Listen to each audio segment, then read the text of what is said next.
Let's see if it's awesome. We're on. Hello. Hi.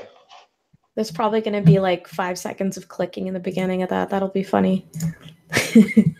Like African clicking? Show me the way. You're too good at that. That's weird. What do you mean I'm too good at that? Are you sure you're Indian? Maybe you're African. I could be. Maybe Knuckles showed me the way. Now I'm African. Oh, God. I thought the meme died. You can't revive it. Hello, everyone. And by everyone, I mean one person, apparently. Oh, there's two people watching. One of them's probably... One of those is probably me. Okay, we're talking to each other. It's okay. It'll be a stream where we just hang out like we do every night. Okay, except we're doing it for the world that isn't watching. Oh, that's so funny. So this is our second stream. These are meant to be super casual. There's a few people that wanted to come on today. We'll see what happens if they decide they want to come on and chat. Yeah. I'm going to send out links while we talk about E3 because, wow, there's a lot for E3. Yeah, let's talk about E3. Wow, there sure has been a lot. You sound like a fucking person getting paid by Sony or something. Wow. Oh, God. You see that that guy like in the intermission for Sony that was incredibly gay, that was talking with like the gay lisp and everything? Are you talking? Like, oh, God. Yeah, like the intermission stuff. Well, these games look great. I just wanted to say that. I was like, oh, Jesus. This is gayer than The Last of Us. Oh, my God. The cuts of The Last of Us when they add the farting sounds. I don't know why I find that so funny. Oh, like yeah. From Medicars. So who do you think won E3 then? Did you watch Nintendo's even? Did you get a chance to? I didn't get a chance to watch Nintendo's. I feel like Nintendo's would have won for me.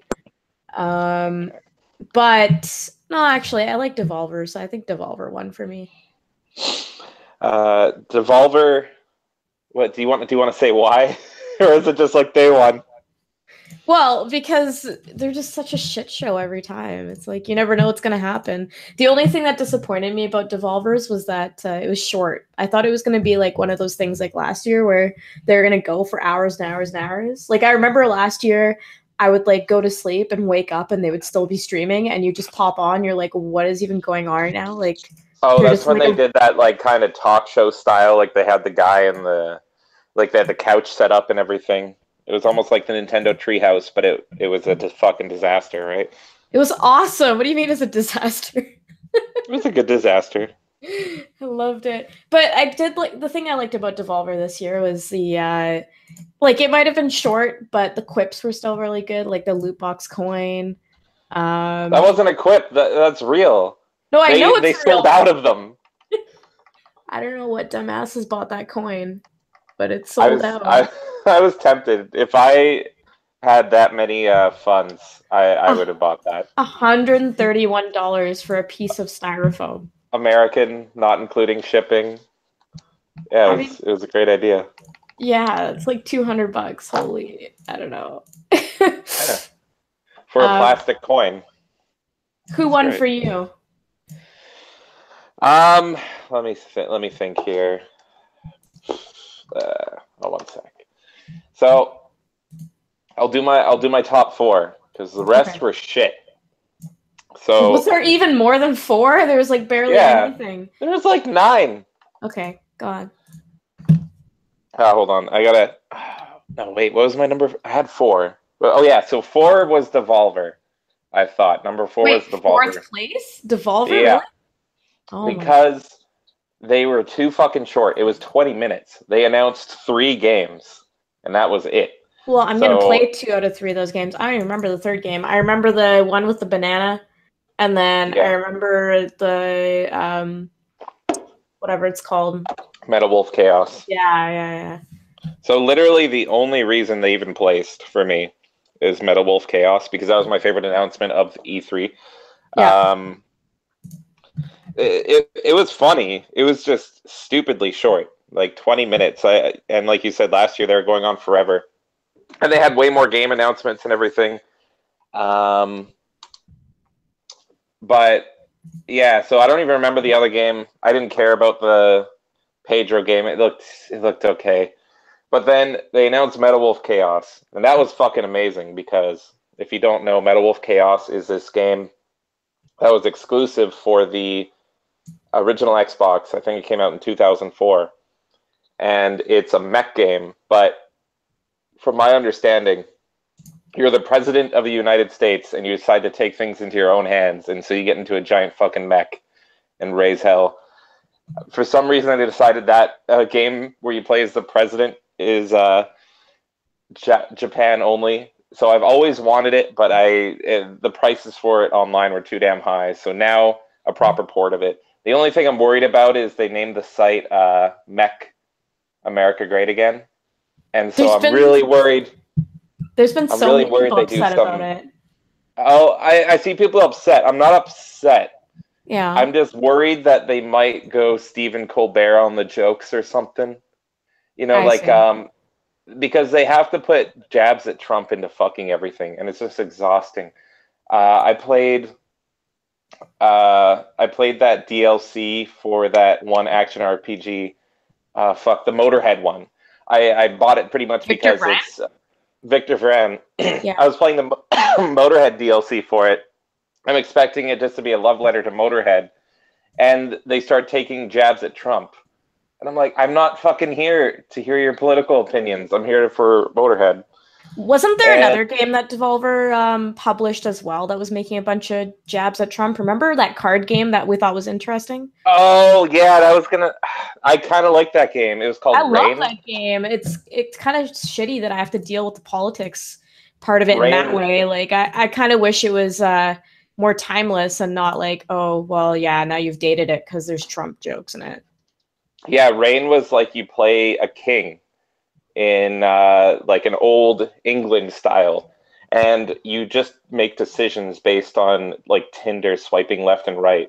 And I played it for 20 minutes, and then all of a sudden they started making Trump jokes in it, and I'm like, Jesus Christ! So I immediately uninstalled it and got a refund. And Mr. Shitaki's here, by the way. Oh hey, how's it going? I was last time. I must have made a good impression. You got first this time. We're just talking E3 right now. We're talking about what our favorite conferences were. Jamie's talking about Devolver, so. Let me speed this up. Okay, so yeah, there were 4 just for Metal Wolf Chaos. Then number 3 was the PC gaming show because they packed so many fucking games in there. I didn't get to see that either, so if you want to brief me on some of the highlights of that. I don't even know because I was busy at the time, so I just glance at it. But every now and then, like I would look away for like 2 minutes and you'd miss 3 games because they were packing so many games in there. But the highlight of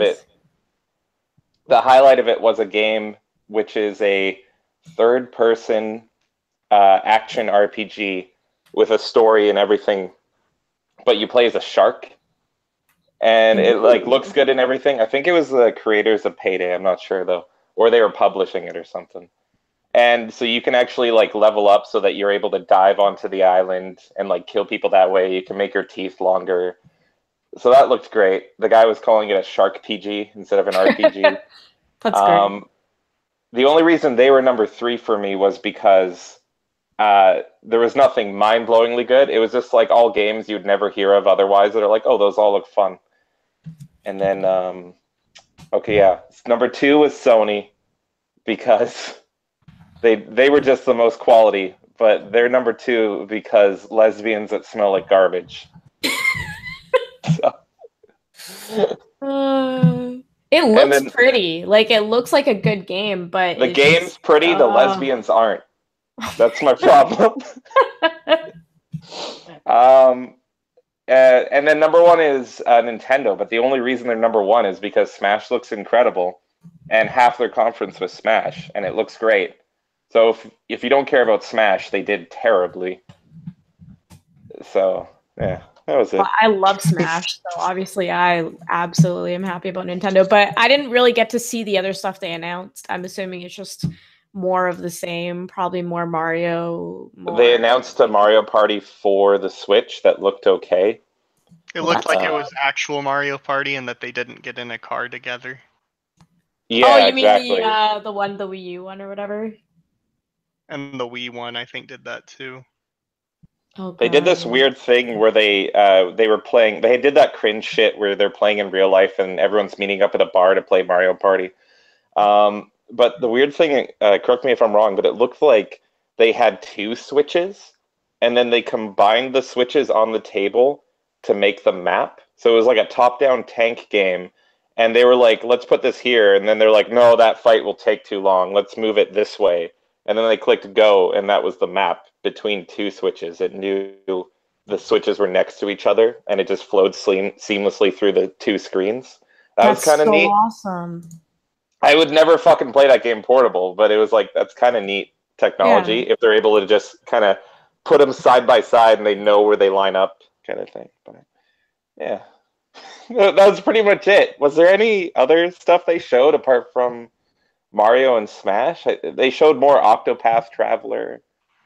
There was that mech game they opened with, and I think there's a Fire Emblem game coming out.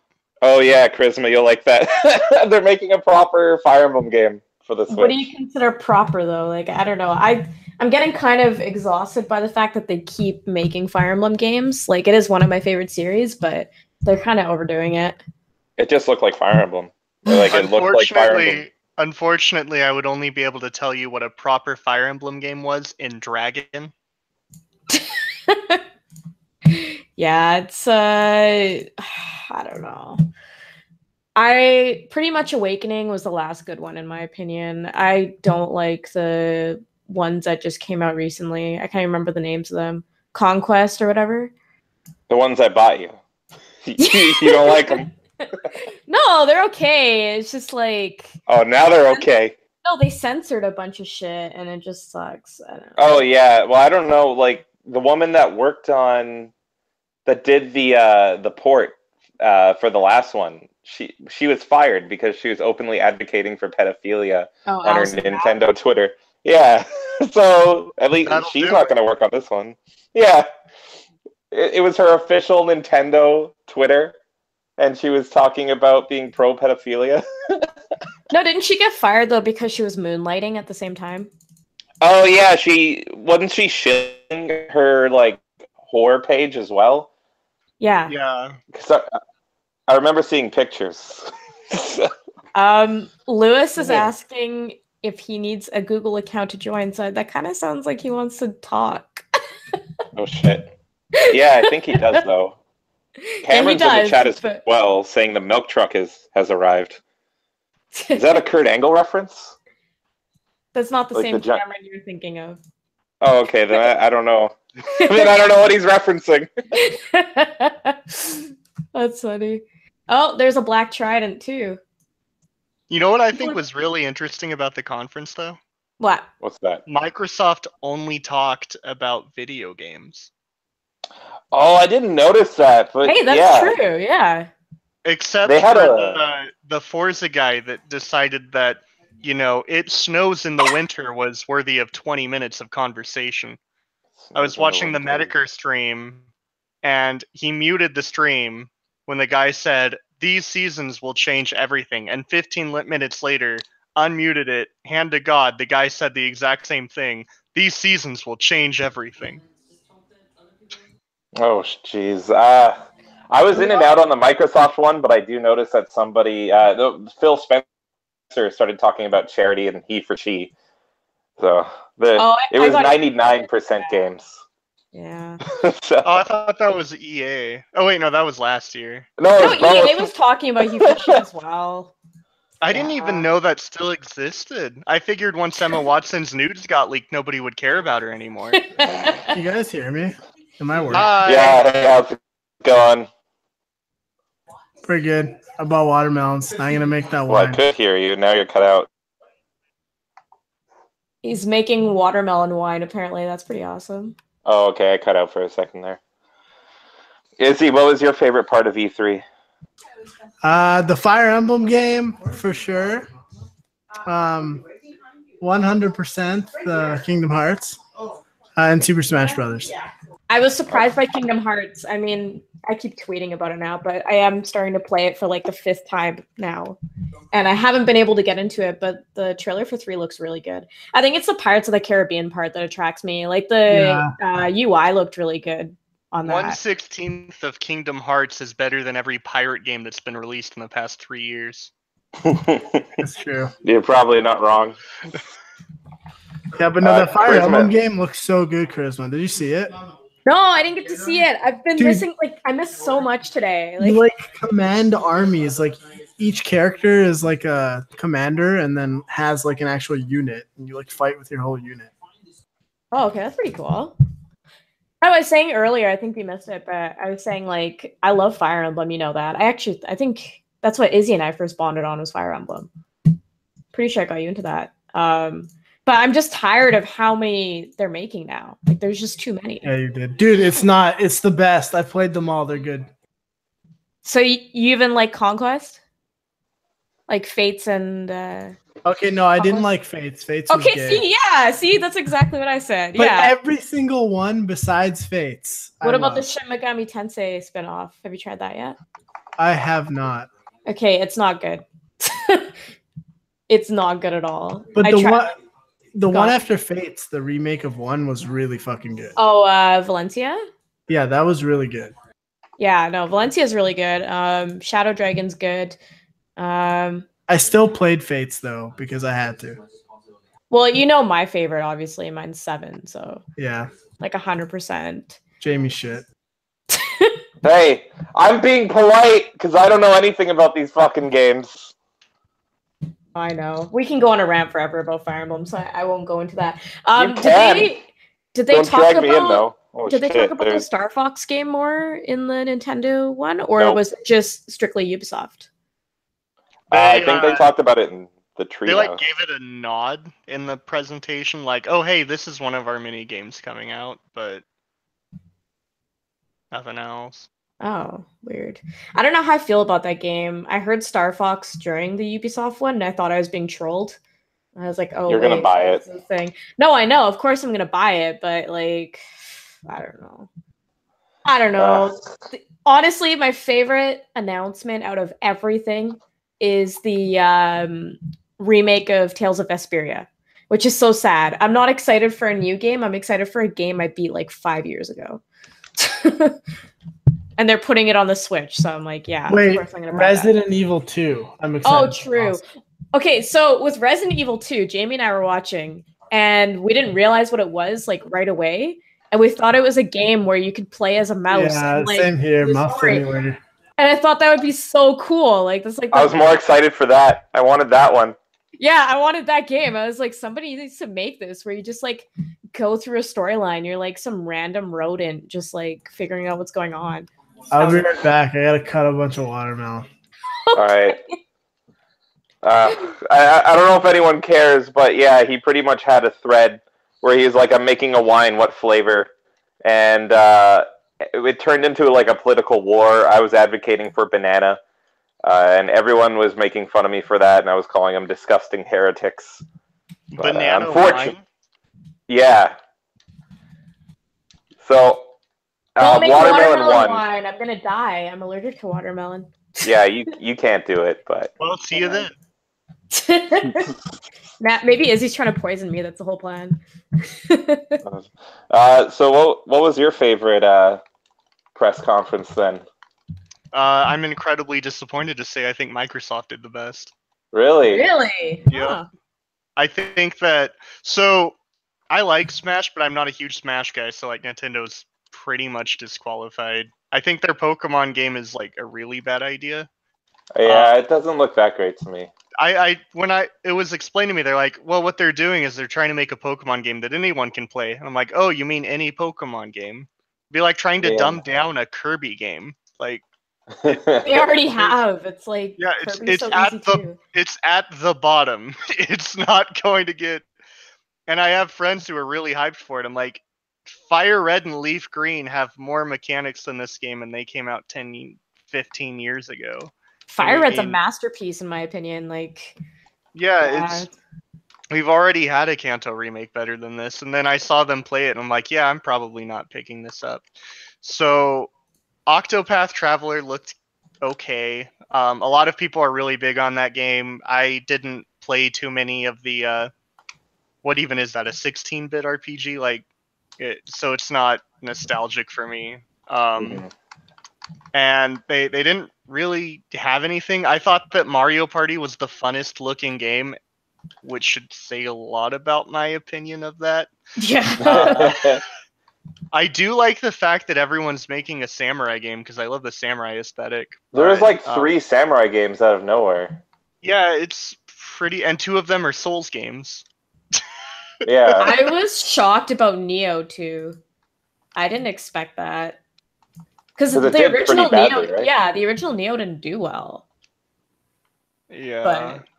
It looked okay to me, but I've never played any of the Soul type games. They look okay, but I just don't like games that they advertise as being hard for the sake of hard. If I was ever to try any of them, it'd probably be Bloodborne, because that one looks the best to me. I like the look of it. But I feel like balance is most important to you. I don't know. Dark Souls 1, 2, and 3 are defensive, and Bloodborne is offensive. So in Dark Souls, you get punished for getting hit while attacking. You do in Bloodborne technically too, but in Bloodborne you have to attack a lot more because there isn't a guard. Oh, okay. Interesting. Yeah, so it's kind of like a rush, more rush-like I have to kill him quick. It's buy a lot of Molotov cocktails because that item is busted. Oh, okay. Good to know. I have the game, so okay. Yeah, maybe I'll try it. The only ones I own are that and Demon Souls, so maybe one day. Don't play Demon Souls. Demon Souls is just bad. The game gets harder every time you die. That was the mechanic they decided. Oh, so if you suck to begin with, you're just fucked. Oh, that's good. Yeah. There's like no learning curve or progression, and the server's dead. So, and it's probably never getting a remaster. Oh, okay. I got it for like $1 in a bin, so I was like, sure. Oh, well, it's probably worth that price. You can probably trade it at GameStop for like $1.50. Oh, I'm a hoarder. I've literally never traded in a game before. No matter how shitty they are. But yeah, the reason I think Microsoft now, Sony would have won, in my opinion, if they didn't spend 20 minutes at the beginning talking about not video games. Oh, the banjo, the hipster banjo guy. Yeah, and then they had like really awkward transitions because it had to be an experience. It couldn't just be video games. They literally moved all the journalists from one building to another, and there was no point to it. It's like you couldn't fucking set up a banjo in the other room. I was like, all right, I see what's going on. They're going to move them to a shower room, and it won't be water coming out. But that never happens, so they don't win. I was just so confused, because it's like, what was the point of having one fucking room for a banjo? So that he could tell the journalist that home is back the way they came. Oh, son of a bitch. Oh yeah, also, Charisma, I don't know if you noticed, but EJ's in here. He snuck in here. I yelled EJ's here and nobody stopped, so... I didn't hear you. I've been cutting out a bit, so maybe Wait, guys. EJ is here. There you go. Oh, thank you. I don't know why Charisma never said it. I think he's having audio issues.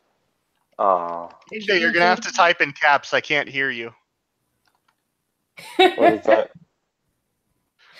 All good, man. Sort out your audio issues and then just start talking whenever you're in. What do you think of the sweaty garbage lesbians? So I didn't play The Last of Us 1. Oh, neither did I. Yeah, I'm done with post-apocalypse. Testing. You hear me? Hi. Yeah. You're here. You're gonna have to speak in all caps. I can't read you. Oh. Yeah, I got that. I was like fucking complaining about how autistic you guys were, and then fucking I realized I wasn't fucking making any noise. So I guess. Wait, you realized you're the autistic one? No. I'm patient 0. Okay, I'm only a carrier. You guys caught it from me. That's the most autistic thing you could say in this scenario of autism. Well, actually, I have a level 3 of dexterity, and I can roll a check because I'm patient 0. Yeah, if we were playing Dungeons and Dragons, that you might have a point. No. EJ, did you have any? Yeah. Do I have anything to add? I was trying to add that fucking I don't know, the Sony the Sony presentation had nothing on the cringe levels of the Bethesda one. Oh my god, the beginning of the Bethesda one was hilarious to me. The like crowd was deadpan, but you could hear applause and cheers. Oh yeah, they had the fucking audio and like they had laugh tracks and everything. Do you guys want a real laugh? Go to the Xbox conference. Go to where they announced the Gears of War pop game. Oh yeah. Oh, my Everybody God. is roaring, applauding, and then the pop figure comes out, dead. Just silence. Just entire. It made me want to Photoshop a meme with the SpongeBob and Squidward where he like holds out the Gears of War logo and everybody's clapping, and then he pops out and he's a pop figure, just dead. Are pop figures really that popular? Like I see them all over the place, but like I think they're has one. They're popular with like normies or something, but not Gears of War fans. Like Gears of War fans just want more Gears of War. Yeah. They could have made a pop game that would have done well for like Star Wars or something, or Marvel, or Harry Potter. But they choose fucking Gears of War and M-rated series. There's a problem with that, right? Because then you're infringing on the whole like Lego series stuff. Because that's what Lego's doing. They're doing Batman. They're doing Marvel. They're doing but they don't have a monopoly on those franchises. Like we're still getting normal Star Wars games. Yeah, but like who's gonna pick up a pop vinyl game of that versus a Lego one? It's mothers looking for like they don't understand their kids at all, and they need to get them a gift. Yeah. That's why. I never fell on the Lego video game track. Like my buddy played a lot of the fucking Lego games, but I couldn't get into them. It was stale by the Indiana Jones one, and they just keep going. Yeah, well, the Marvel one apparently is really good, but I don't know about the others. Everyone always says the Marvel one's good because you can play like a crazy amount of characters. But then Jamie will just be Yeah, but then Jamie will just say Ultimate Alliance is better, so. It is. It's the quintessential Marvel game. You don't need to play any other Marvel game. Raven knew what they were doing. The thing with the Lego game is like all the characters are the same. Yep. Yeah, well, but they're modular, that's why. Yeah. This one punches. This one double punches. Yeah. You also can't lose. Yeah. There's no fail state. They're all made of the same parts, I think. Yeah. Like I don't know the physics of it of these Lego video games, right? So I could get in a scientist if you want.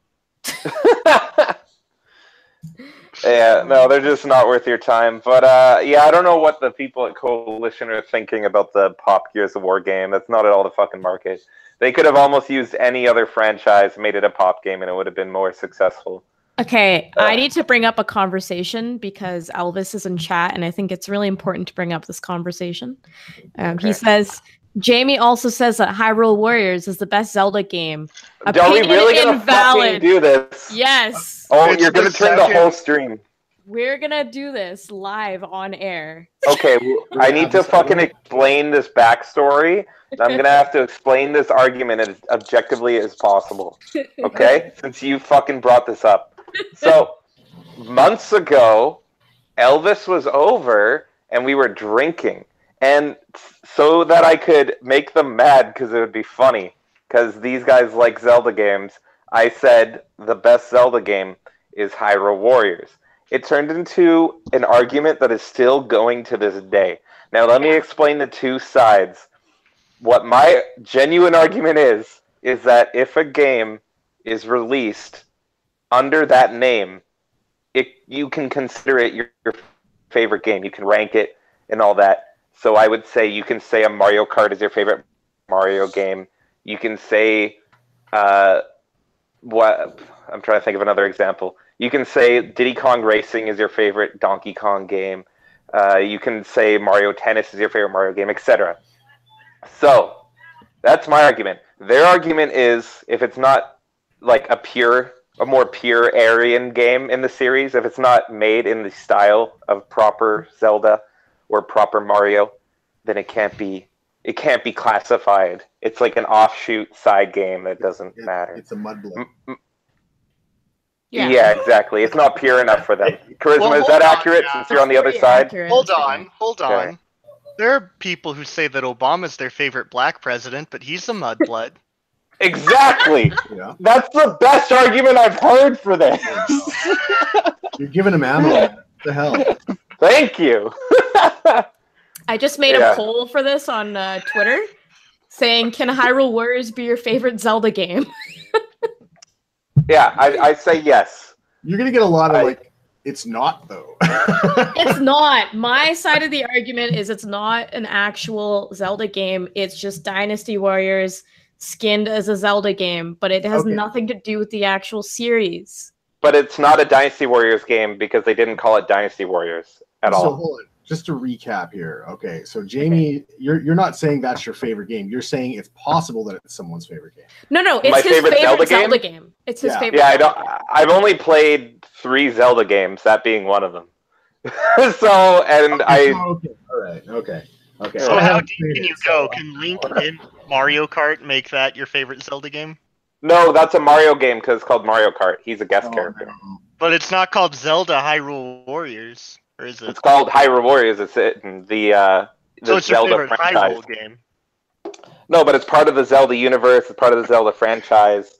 That's going too deep. That would be like saying Soul Calibur is your favorite Spawn game, or your favorite. It is my Tekken favorite game. game with Spawn. Right, but there is Spawn games I didn't even know that are terrible. Oh, they're bad. Wait, So- Spawn games? Yeah, they're not good. I mean, I think there's only one actually. here's Like my Super Nintendo, question. maybe? So, could Pokemon Stadium be your favorite Pokemon game? Yeah. Yeah. But I agree with that too. Oh no, I'm See, breaking my you own go argument. against your own argument when you say No, that. what? No. Master debater, No, changing the no. minds of women No, every day. but okay. I think we're now officially at that moment of the debate where it's pretty much over. You can say the CDI.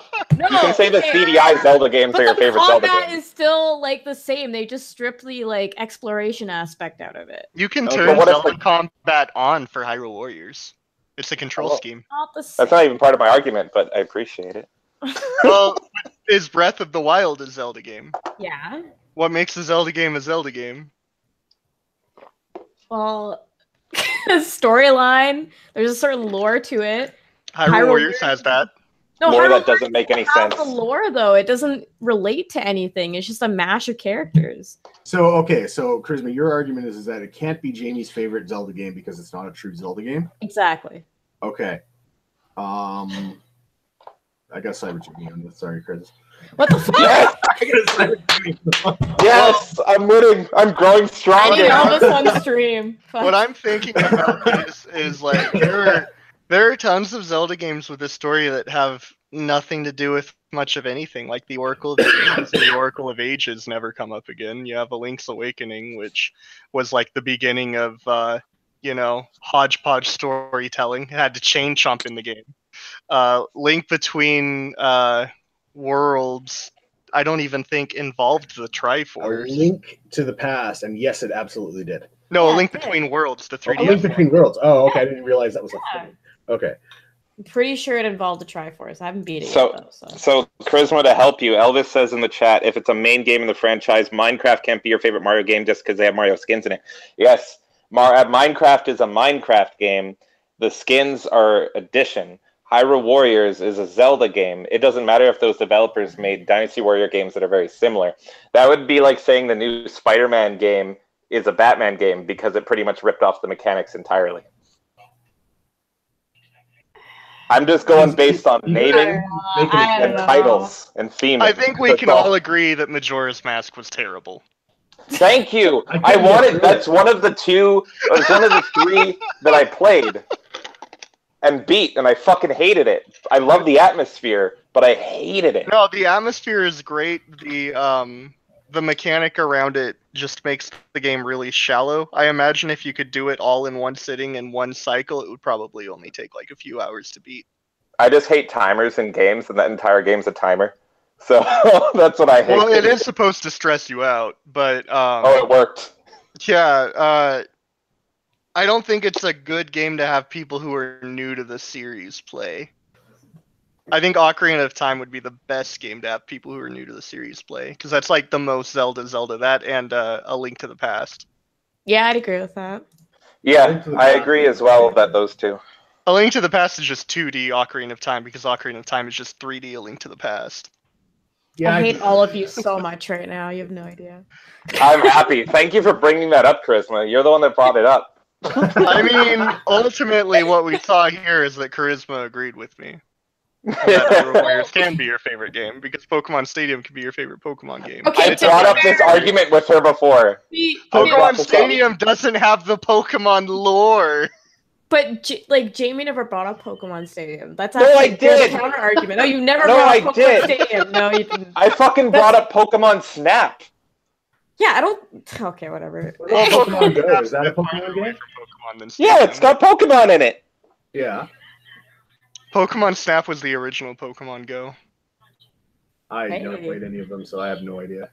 Actually, now that you mention it, yeah, they are kind of similar. That kind of is some. And then wasn't there like a thing you could print the photos and stuff before too? That's cool. Oh, I know on the Game Boy there was. I heard a muddled mess there. Yeah, I think we both said the same thing. Oh yeah. By the way, Jamie, the Islam apologist wants a round 2 with you. Why? We settled it. He wants to. He wants to stone his daughters. What? Like we can't go up from there. There's nothing up from there. Would it be considered beating a dead horse, or should I welcome this? It'd be considered beating a dead daughter. Oh my god. Okay. I think... Ooh, bring him back. Wait, no, I didn't get a chance. Oh yeah, you could have him argue him. And maybe a different opinion. My opinion, I doubt there's anything he can say that's going to change my opinion. Oh my god. I actually think I could get rid of his entire character in 2 sentences. It'll be a fun challenge. His entire character. Now I'm intrigued. Yeah. I imagine the way you say character, it sounds like you're wiping him from the canon or something. Like I'm going to. It's gonna take all my willpower not to get in and yell angrily. I only want 2 sentences. Charisma, if you wanna, it's your stream. I'm just the angry person on it. You do what you want. So. I haven't been able to bant someone in a very long time. I sexually need this.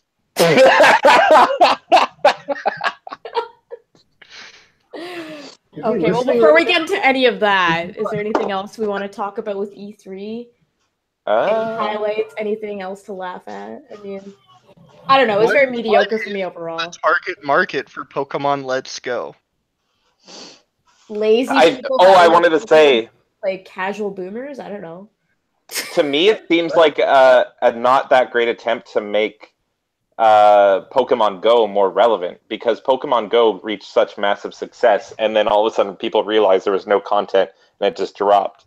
So this seems like Nintendo's idea of trying to get it back up again. But will they buy a Switch for it? Because I don't think they will. That's a $360 commitment.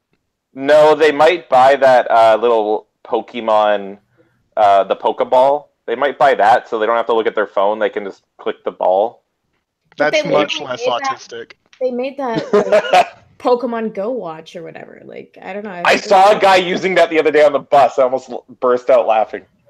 The fucking Pokemon. He didn't have. I thought he was checking the time, and it turns out he was just catching a Pokemon. There's also an old brown man on my bus. Like, he must be 55, 65, between there. And he plays Pokemon Go religiously every day. I didn't even know people played that game still. I thought the whole reason they were doing the Let's Go ED thing is because no one wants to play Pokemon Go anymore. So no, Pokemon Go is still relatively popular in Japan. No. Yeah, that's true. In Victoria, there was about a 2-week period where you saw nothing but Pokemon Go players. And then, I was part of the fad. Yeah, same. And then it just dried up. I think I played longer than anyone I know, too. If it had battling, it would have been so much better. Yeah, I agree.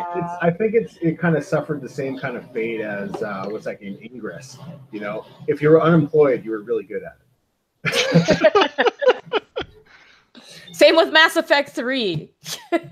Yeah. I think I think I quit Pokemon Go like after 6 months of playing it every day. I caught a Blastoise, who's one of my favorite Pokemon, and I was like, "Oh shit, this is amazing!" And then immediately I was like, "Wait, I can't do anything with this. It's pointless." But now you can with Pokemon Let's Go Eevee and Pikachu.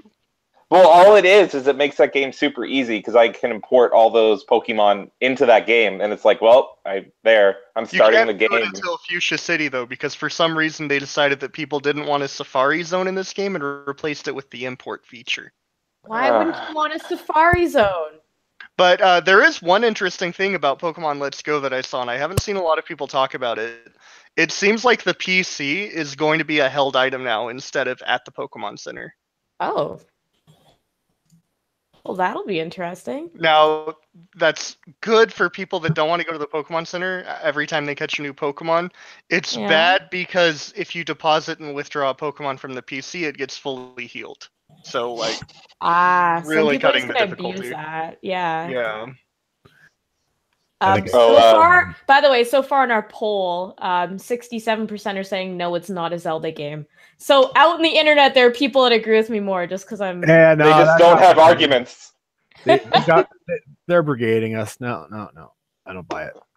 Elvis made a bunch of alt accounts and voted that many times. Yeah. 4chan altered the poll. Yeah. Oh God, don't even get 4chan involved here, man. Holy shit. If you want to, Charisma, if you ever want to like debate this on stream, I think you have to bring Elvis on as well. This felt good though. I'm not on my top game today. I should have brought this up when I was in a better like. Yeah, well, this is the only time I had the high ground. Every other time, I'm Anakin in this scenario of having to fight both of you. Yeah, usually it's me and Elvis like screaming at Jamie until 6 a.m. about it. And I'm like, I'm just saying, if it has it in the name, you're good. That's it. And you kind of gave away the win there, Charisma. I really did. Yeah. We're gonna have a rematch on Casual Stream 3. Don't worry about it. I'll come with notes.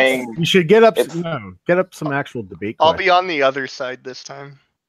Wait, you can just do that? It's amazing. Absolutely. I don't have any character principles. Oh my god.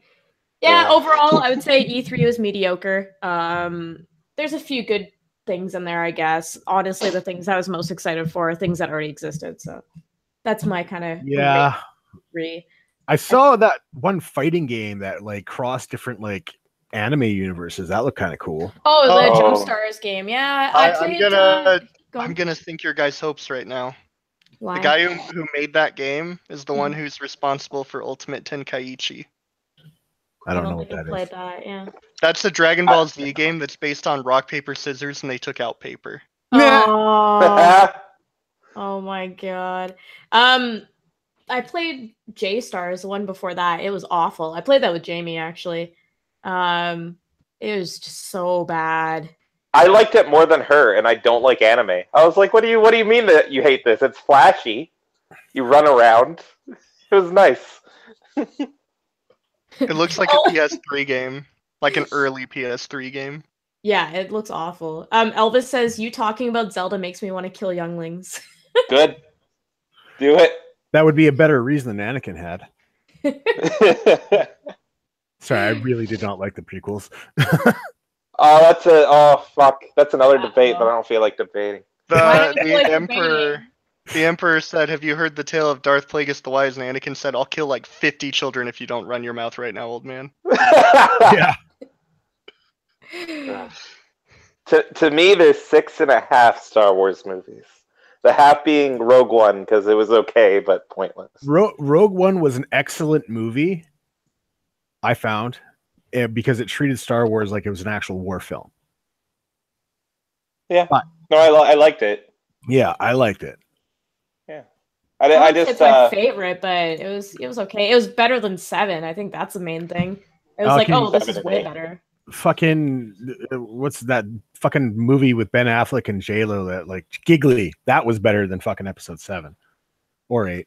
So I've never seen Star Wars 4, 5, and 6. Oh man. What? Which ones have you seen then? 1, 2, 3, and 7. Whoa, you jumped. You jumped. I saw the prequels first because I thought you were supposed to start at 1 when I was a kid. Stupid me. And then I'm like, no, this is terrible. How old are you? How old am I? Yeah. How old am I? Yeah. Like 25. Oh, Jesus Christ. With a fucking bunch of youngins. Younglings. Younglings. I'm the one Oh who's shit, Elvis is gonna kill us all. Yeah. Finally.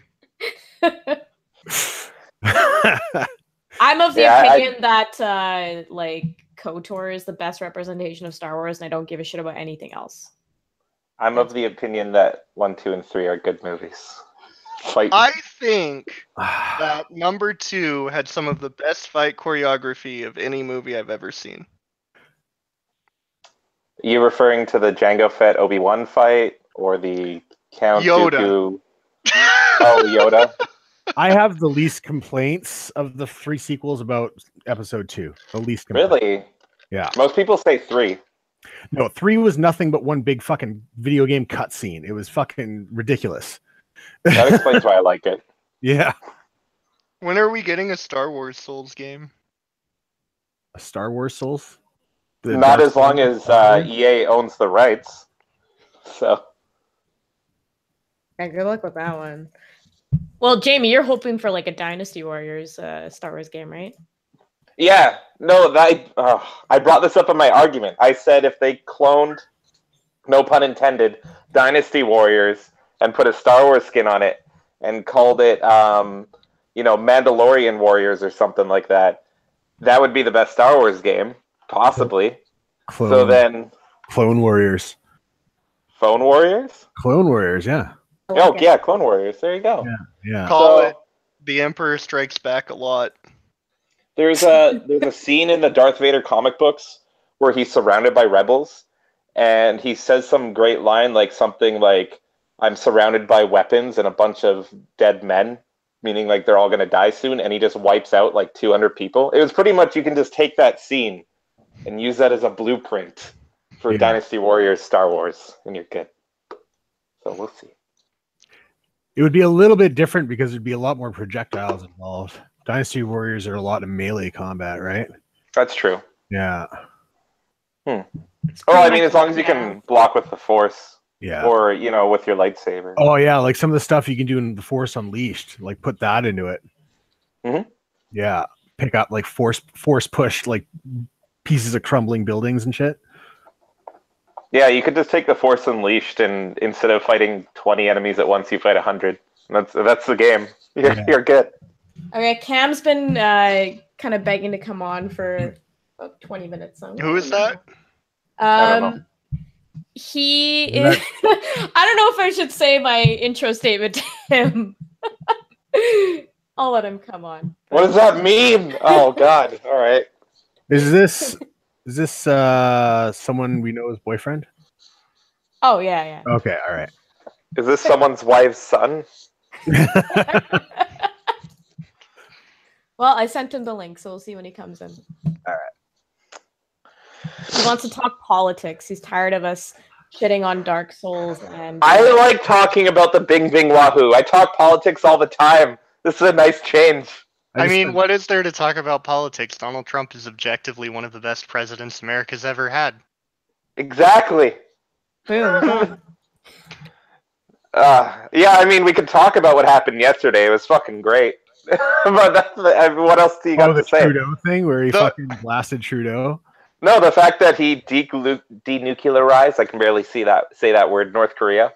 The man picked up politics as a hobby, jump-started the private sector of our economy, destroyed ISIS, and denuclearized North Korea. In 2 years! Yeah, but haven't you heard? Trump hates the gays, so he's terrible. Well, he's done more for the community by killing ISIS than Obama did by arming them. No, it's just like I still, like on my normie Facebook feed, even today, I was seeing hate on Trump, and it's like, how? You don't even have a fucking leg to stand on today. We should impeach Trump because he hates the gays and put a real gay lover like Mike Pence in instead. Yeah. See, I'm one of those guys, I just don't give a fuck, you know? That's fine. Like, you can love Trump. That's great. You can hate Trump. I don't care. Just keep it out of my fucking, keep it out of my lifestyle. You're just about the weed Lamau. I wasn't even a Trump Well, like, I voted for him because he wasn't Hillary, and he's impressed me. He's like the Archer of presidents. Like, he can't get in trouble. He'll make a mistake, and I will definitely say, like, just my own personal opinion, that he was a way better choice than fucking Hillary Clinton. Yeah, absolutely. Yeah, I can totally fucking, I'm 100% on board with that one. ISIS would still be around. North Korea would be working on more nuclear weapons. Iran would still be nuclearized, and we'd be threatening war with Russia. We'd be at war with Syria right now, man. Fucking, she was singing the praises for that shit. The only hope with the Hillary presidency is that the pneumonia would take her early. Oh. EJ, I assume you heard that Trump is moving to end the federal ban on marijuana. So on the weed Lamau. You got to support that, right? There you go. Hey, man, I'm all for any decriminalization efforts, let's say. Yeah, there you go. It's not fucking Hillary or Bernie that's doing it. It's him. Yeah. He's just like, yeah, why not? Because I'm fucking stoned right now, man. I tell you. I think he said during the campaign, he was like, "It's not for me. I don't like it. I mean, I don't even drink, but I've seen it do like medical wonders for people. So we should probably not have it banned." There's a lot of propaganda behind that, saying that it cures skin cancer in like 5 hours, but like it has not been able to be reproduced. So don't fall 100% for that shit, but it's a lot less harmless than it's fucking made out to be. It makes people who are in a tremendous amount of pain with cancer have slightly less pain. Absolutely, yeah. That's the great thing. And the reality is like it's way better. It's better for you than Tylenol, for fuck's sake. So I mean, which isn't to say it's great for you, but what I mean? Tylenol's some real shit though. Yeah, that's the hard stuff, man. I remember peddling Tylenol in elementary school. Oh, yeah. What? That's a real thing, man. I had a fucking thing of Tylenol 3s. Whew. I was a Tylenol camel. Was it the one with codeine? I think you were selling heroin. That's possible. I didn't know it came as a powder. It could have been something else. Oh, nice. You have to crush it up, because that's not... Snort Tylenol. I have people who've done weirder, especially with the T3s with codeine, man. That's like a fucking heroin high. Okay, now I'm curious. What? No. Chris are gonna snort some Tylenol. You're gonna break it up, sniff it, and you're gonna be like, "Oh my god, Hyrule Warriors is a Zelda game." Okay, if that's what it takes, do it. Snorting Tylenol. That is the most libertarian thing I've heard all evening. Oh my god! Actually, what I'm curious to hear from EJ is, what do you think about Doug Ford and that? I'm all for it.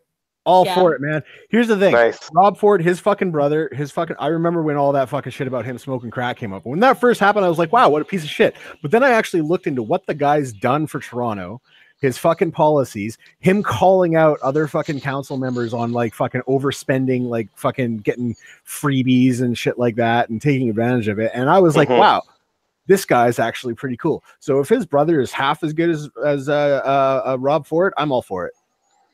Yeah, Rob Ford was kind of almost like a mini Trump just for Toronto kind of thing.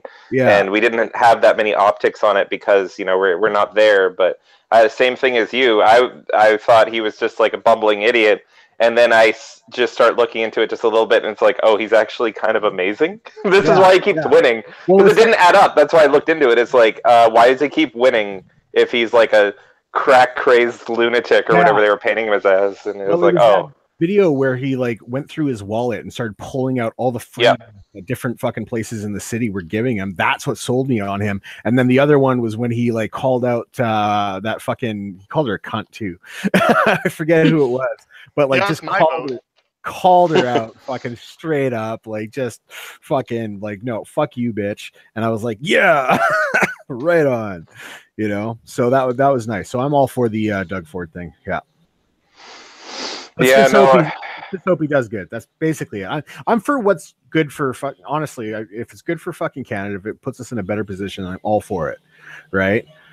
So I like him better than our our conservative leader right now, who I'll be voting for, but I'm not very happy about because he keeps fucking up. Well, I sent you something today, right? He dropped Maxime Bernier, so yeah, I'm voting conservative no matter what, but it's like Scheer, what the fuck you doing? I hate to say it, but in lieu of anybody that I actually like in any of the main parties, I have to go third party just on principle.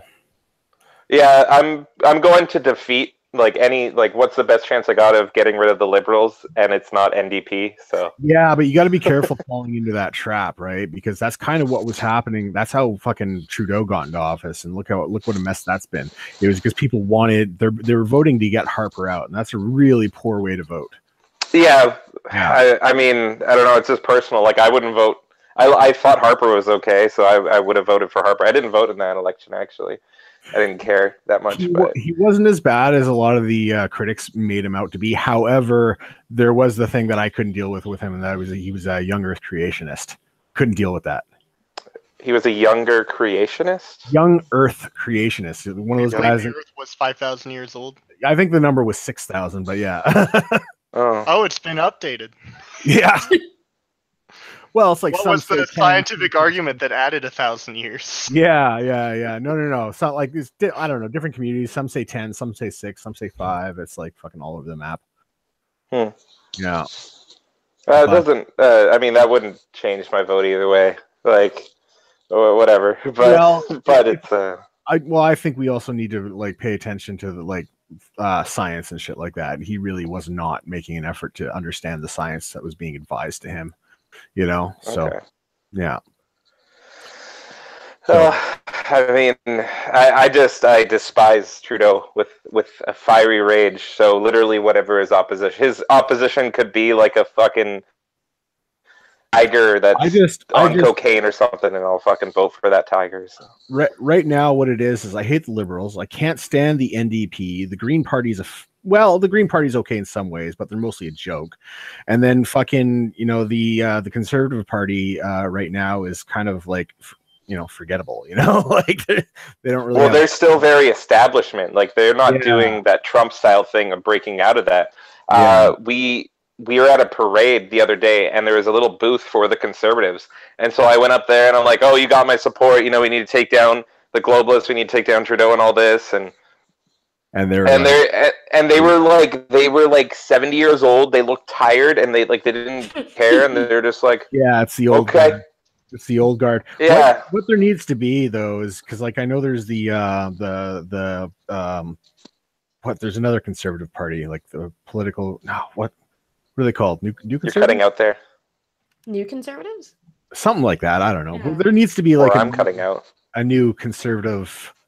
No, I don't know. I haven't heard anything cut out yet. But there needs to be a new major party, and the Green Party's trying to get in there, and they've worked long and hard to fucking get where they are, so they're not going to go down without a fight. But yeah, I don't know.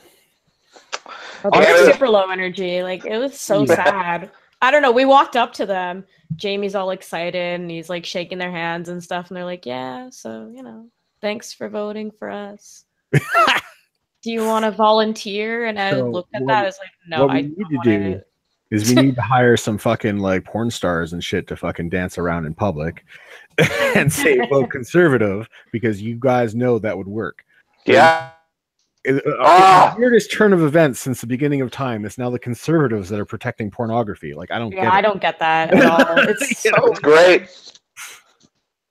So strange to me. I don't know. I remember just all the censorship before. I was like, yeah, the Conservatives are doing that. Fuck them. Blah blah blah. Now it's oh. Well, I grew up in Abbotsford, and fucking back then, Abbotsford was the serious Bible Belt, man. You had to be Christian to fucking function in that town. And then I saw it change from this small little community with 101 churches. There's a church for every 1,000 people in the town when I first moved there. Wow. Right. And then 12 to 15 years later, when I left, it was it had grown by a couple 100,000 people, and it's just fucking just this total metropolitan kind of place now. But and I remember fighting for the right to have The Hobbit in my elementary school because because the Christian the Christian majority of the town wanted to ban it because they thought it was satanic. Oh jeez. Right. And I remember that like so fucking well. And then I remember the year we got it back and it was a big celebration. And then they tried to pull some other books and it was like, no. See, I miss those days because our opposition was just silly. That was just so dumb. Oh, you think this is satanic? Oh, okay, we can fight that with common sense and logic. It wasn't as insidious as the hive mind SJWs and everything, like where they just infect everything. They were very open. But do you remember that UN fucking collection of studies they did on video games to discern whether or not it was a cause for concern? Yeah, well, that goes on no matter what party. It's like but that's everyone hates video games. I don't even get it, man. Like the fucking research is really clear on it. It's just That was one of the few things that I disagreed with Trump on, is that he started hating on video games, and I'm like, stop. Just talk to Barron, damn it. He plays games. He's just being a freaking boomer. I was mad about that. Don't get me wrong. I obviously disagree with him on it, but it's like, I just expect that for anybody over like 50. I didn't expect anything to come of it, so that's why I was like, whatever. Let him get it out of his system. Yeah. Old man yells at cloud kind of shit. Well, it was kind of funny how like when that happened, how many people on Twitter who were normally like, fuck yeah, Trump, were all like, no, fuck you. Yeah, I was one of them. I was one of them too. Yeah, I thought there's a certain sort of like what's the word? Schadenfreude? How do you pronounce that? I don't even fucking know. Schadenfreude, I think. Schadenfreude. There you go. That some there's a nice feeling involved there. Cam's been. Well, that's the thing I like about. Oh, okay. I'll shut up here. Yeah. Well, no, I just wanted to talk about C-71. I mean, I don't know if you guys are following C-71 at all, but the Liberal government I think it's like a test legislation because they want to change the firearms. So basically it's an amendment to the Firearms Act, and some of the scariest parts of it is that they're saying for background checks. So we normally apply for a firearms license or apply for renewal. They go back 5 years into your and then if everything's good to go, you're fine. But what they are now amending is they want to do a lifetime background check. So right from birth. What? So when you apply for a new firearms license, they do, and then when you renew, they do the same thing again. And that's a humongous precedent. Because things that you did when you were a kid, or things that happened, mental health issues that you had when you were a teenager or whatever. Even if you've been pardoned? Doesn't matter. Doesn't matter. They'll look, if it's in your record, they'll take it as an excuse. Anything, they'll be able to look through your entire background. And this is like, okay, why do you need to know past 5 years? I mean, who I was 10 years ago is who I'm not now. I'm a totally different person, yada, yada. Say I made mistakes back then. That's got no bearing. So it's kind of an interesting, and they're pushing this through, and nobody's paying attention to it because it's a firearms issue, and they can get away with it. And they're saying, we want to, keep people safe and yada, yada, yada. And they're like, well, we're doing it for, but if you actually look at the legislation, it's got no mention of the word gangs or guns anywhere in there. It's completely about civil disarmament. It's got nothing to do with firearms. I am not down with that. And me as a firearms owner, it's really, really scary. And also they're like, well, we're not back in the night or back not too long ago, they had the long gun registry, which was a complete waste of time. It cost billions of dollars and it didn't work. Even the RCMP admitted it didn't work. And so what they're doing now is, we're not bringing back a registry, but what we're now doing is, the way it works is when you buy a non-restricted firearm in Canada, you show up, give your pal, they look at it, you hand them money, they give you the gun, you walk out the door. If you go to a gun store or a gun show, same thing. Now they're saying every single time that transaction has to happen, you have to call CFO, validate that the other person's license is real. There'll be a record of that. There'll be a record of what firearm they're purchasing, serial number and all the rest of it. So it's another registry again, and then that gets stored and clicked. And then also gun stores for non-restricted firearms now have to keep record of purchase for 20 years. So even if you're a Joe Blow small business firearms store in the middle of Saskatchewan somewhere, you have to keep physical records, not digital ones, for 20 years. What in any other industry is unheard of.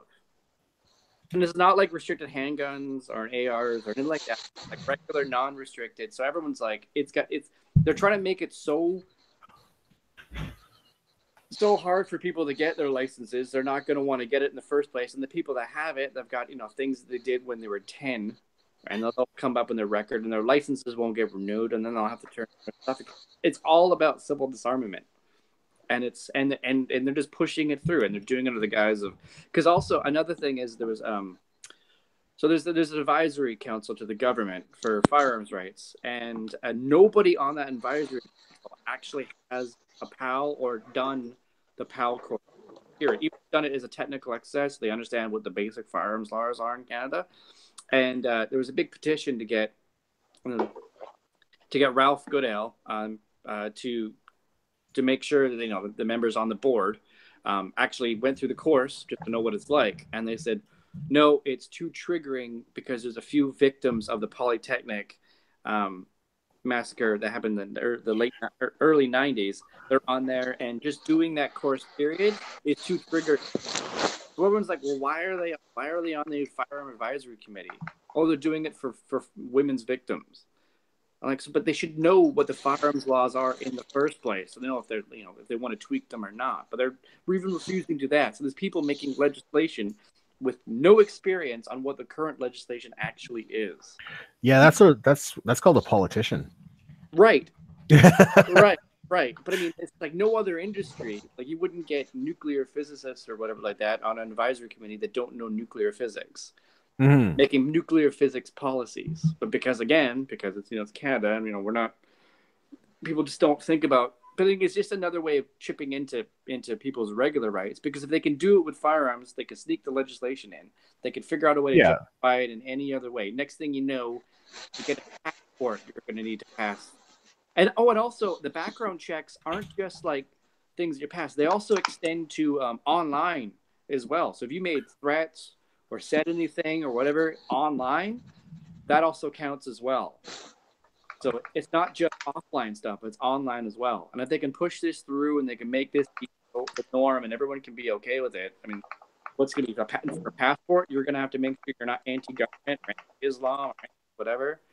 I mean, and they can justify that the same way, right? And that's kind of really scary. See, that's kind of fucked up, because I don't know. I don't think I've ever made a threat online, at least over the age of 15.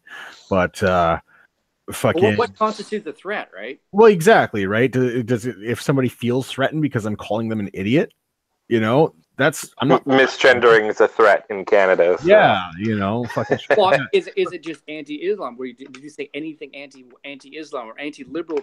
Or trans rights or anti. Well, I've definitely been critical of like Black Lives Matter and feminism and shit like that, but like fucking that.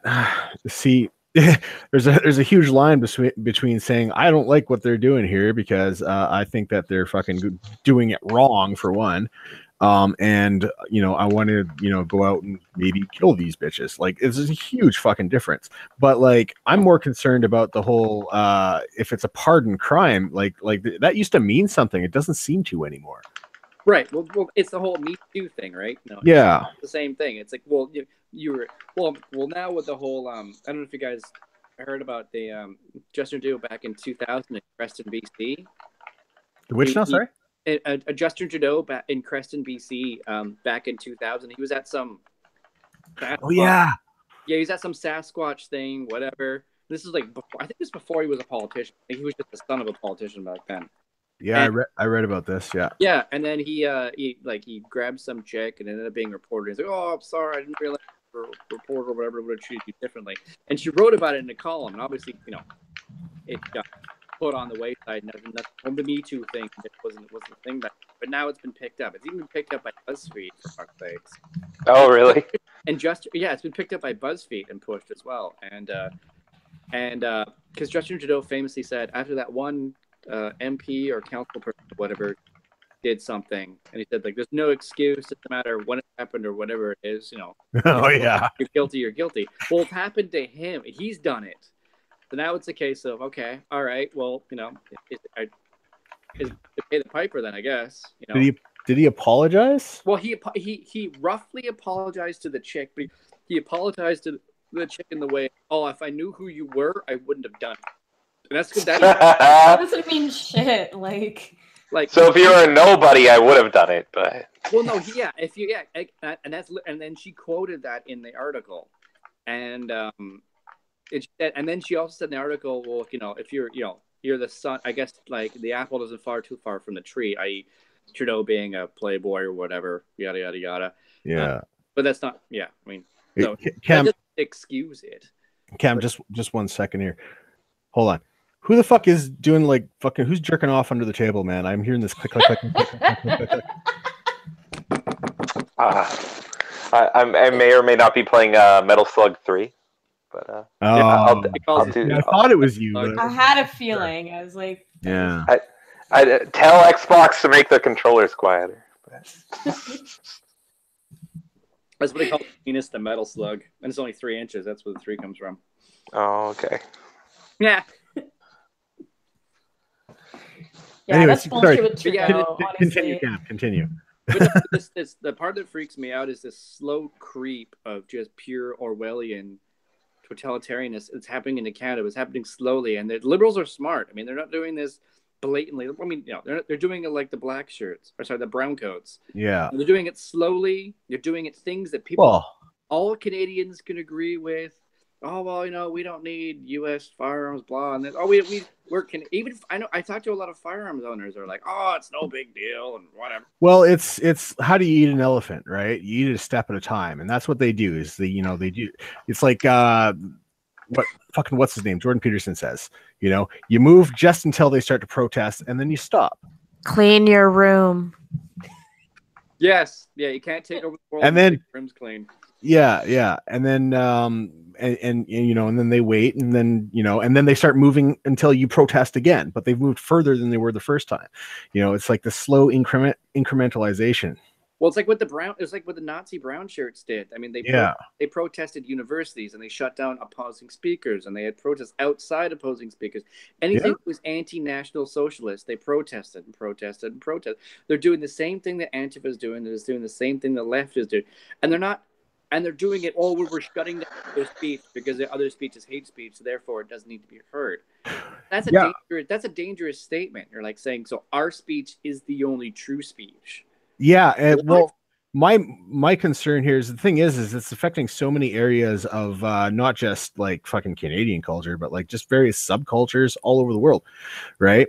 But when it gets into areas of bureaucracy, like particularly education, that's where I'm really fucking concerned. Well, right, and I love it how they label the opposing viewpoint with it's populist. It's just like they try and they label it, i.e., people who are naturally conservative or naturally conservative views have an agenda, and the agenda is against the greater good. And these people are, these fringe populist parties, like they called Doug Ford a populist or whatever. I mean, he's not really a populist. He's kind of a little more conservative than Kathleen Wynne is, but he didn't campaign as a populist. He didn't campaign anti-immigration. He didn't campaign any of that. He campaigned economically. His entire argument and his entire was literally about economics. It had nothing to do with, because he's on a provincial level. And still the CBC and the CTV, they're like, he's a populist candidate, and he's Trump light and all the rest of it. Like, no. Those idiots wouldn't understand a populist if it came in their face. Right. And again, what's the agenda? Why does it need to be agenda? Why is this person a populist and the other person a fun liberal and progressive and blah, blah, blah? Well, it's like the same thing with all these people who are actually like still on the left, who are being labeled alt-right because they disagree. Like, look at fucking Brett Weinstein down in the States at Evergreen. I'll come on your face. Yeah. Yeah. Fuck you, Izzy. Get out of here. Yeah. You have to get a background check before you do that now. Yeah. Yeah. Yeah, for sure. Yeah. Her Pacific check. The watermelon wine is going good, guys. What kind of I'm proud of you. What kind of wine? Fucking, I've never had watermelon wine. That sounds like it just Me neither. be like slightly flavored water. It'd be like fucking vodka. We'll see what happens. It's like dessert wines, but worse. It should have been banana. Next time, Jamie. Thank you. No, man, I voted for peach. How dare you? Can fucking buy peach wine for like $15. There's That's peach not dessert. special. Are you going to do it in Jamie Tries? Is that the plan? Oh, Sure, we should. yeah, I'm we waiting for can. you guys to like fry up some fucking semen and feed it to him and see how he fares. I'm not doing that. 100. That's what's gonna happen. I'm literally not doing that. That defeats the whole purpose of the show. Do a Steve O and drink like horse semen. Yeah. The whole point of the show was I don't like normal food. Semen isn't normal unless you're a thought. Hey man, I'm a picky fucking eater, but like some of the stuff that you were gagging on, like Nochi, man, what the hell? I thought Yeah, dude, what you the were fuck? about to say something like, "Man, I'm a picky eater, but semen isn't that rare." Yeah, I thought it was gonna go there. It's like, all right, where's this headed? Teehee. I've had it a couple times. Yeah, same here. No, but back to Demon's Souls. Your own doesn't This is count. the master race of video games. What's that? Master Race? What? Demon's Souls is the master race of video games. Never played it. Yeah. I mean, it's Like- the We Was Kings of video games. Yes. I thought that was Oh, yeah. Assassin's Creed Origins. We was Kangs and shit.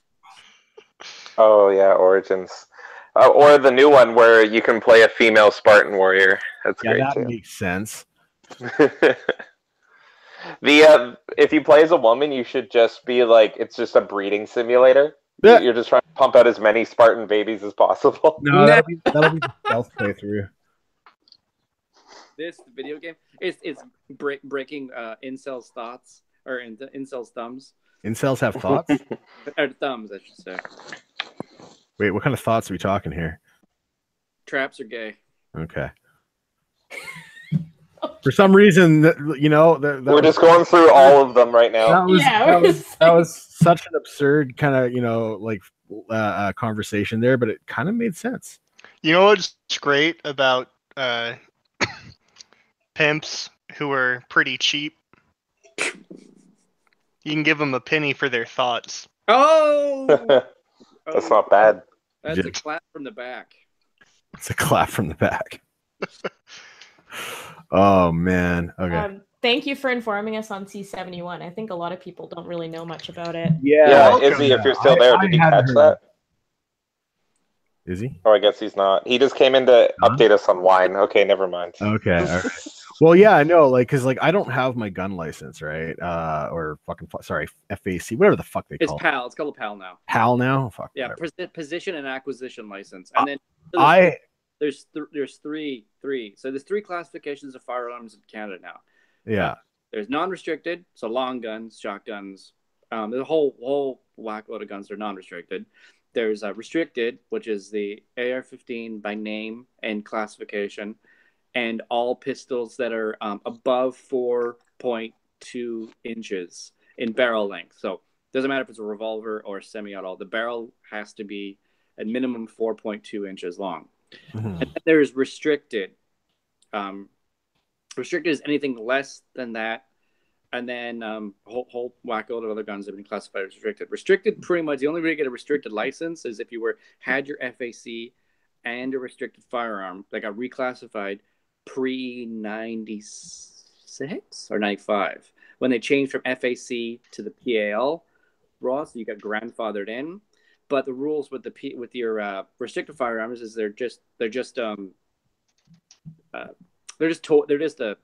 safe queens. You can't shoot them, you can't take them out, you can't whatever. They just gotta sit in your safe. You can't do anything with them. Restricted, for every single firearm, you have to get registered, and you got a restriction paper or card with it. It's got the serial number and all the rest of the firearm. So every single time. So the firearms works for restricted. So I go to the store and I want a handgun. I throw my money down. Then the store types in, gives my RCMP, my PAL information. I call them saying, I want to buy this firearm, blah, blah, blah. Here's the transfer number, blah, blah, blah. They go, okay. we'll process it, and then in 48 hours, we'll send you an email, or in 7 days, we'll send you a letter in the mail saying you can come and pick it up. So that happens. That's already a little bit fucking. So I pick it up, I take it home. Now I can't take it to the range until I get the actual physical card that comes in the mail, and that takes the Chief Firearms Office prints things on Thursdays. So if you're whatever close to Thursday it is, so it could take a couple of days or it could take a week, depending. Fuck, you're right down on this. You know the schedule and everything. Well, you know that when you learn, or we've done it times, right? So and also they tell you too when they print things every Thursday. So that arrives in the mail, and then after that, then you can take it to the range. Now, every single firearm that's restricted that I own is tied to my license. So if I go to the range, it's tied to my license. If I get pulled over and a cop says, "You got any weapons on you?" Yeah, or firearms on you. I have my license. They can go. I can tell them what I have. They can go back on their computer, type in my information, and see those firearms. I go, yeah.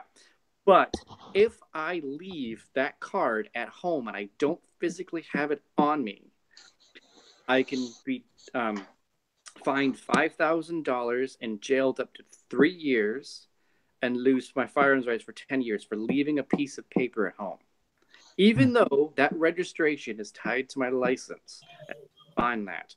People don't realize if I leave my firearms license at home, even though they could search it in the computer and find it, again, I can't remember, it's like 2.5 years or 5 years or whatever, and then up to $5,000 in fines.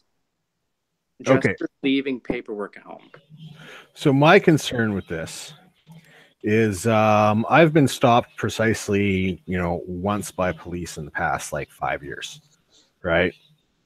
And it was literally, they were just doing a random checkup. There's nothing to it, right?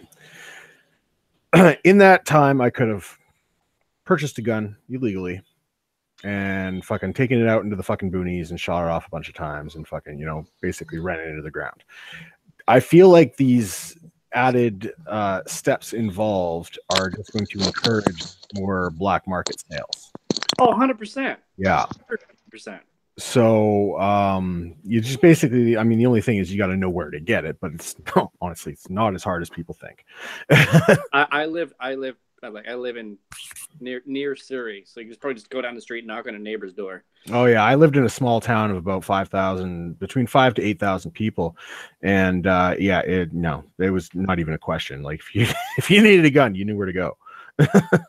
And the funny thing is like everyone's counter argument to this C-71 is like, guys, like this isn't combating the illegal guns, is not going after the guys buying and selling illegal firearms. It's literally going after the people that are going through the process, getting it. Like, here's another thing that a lot of Canadians don't know.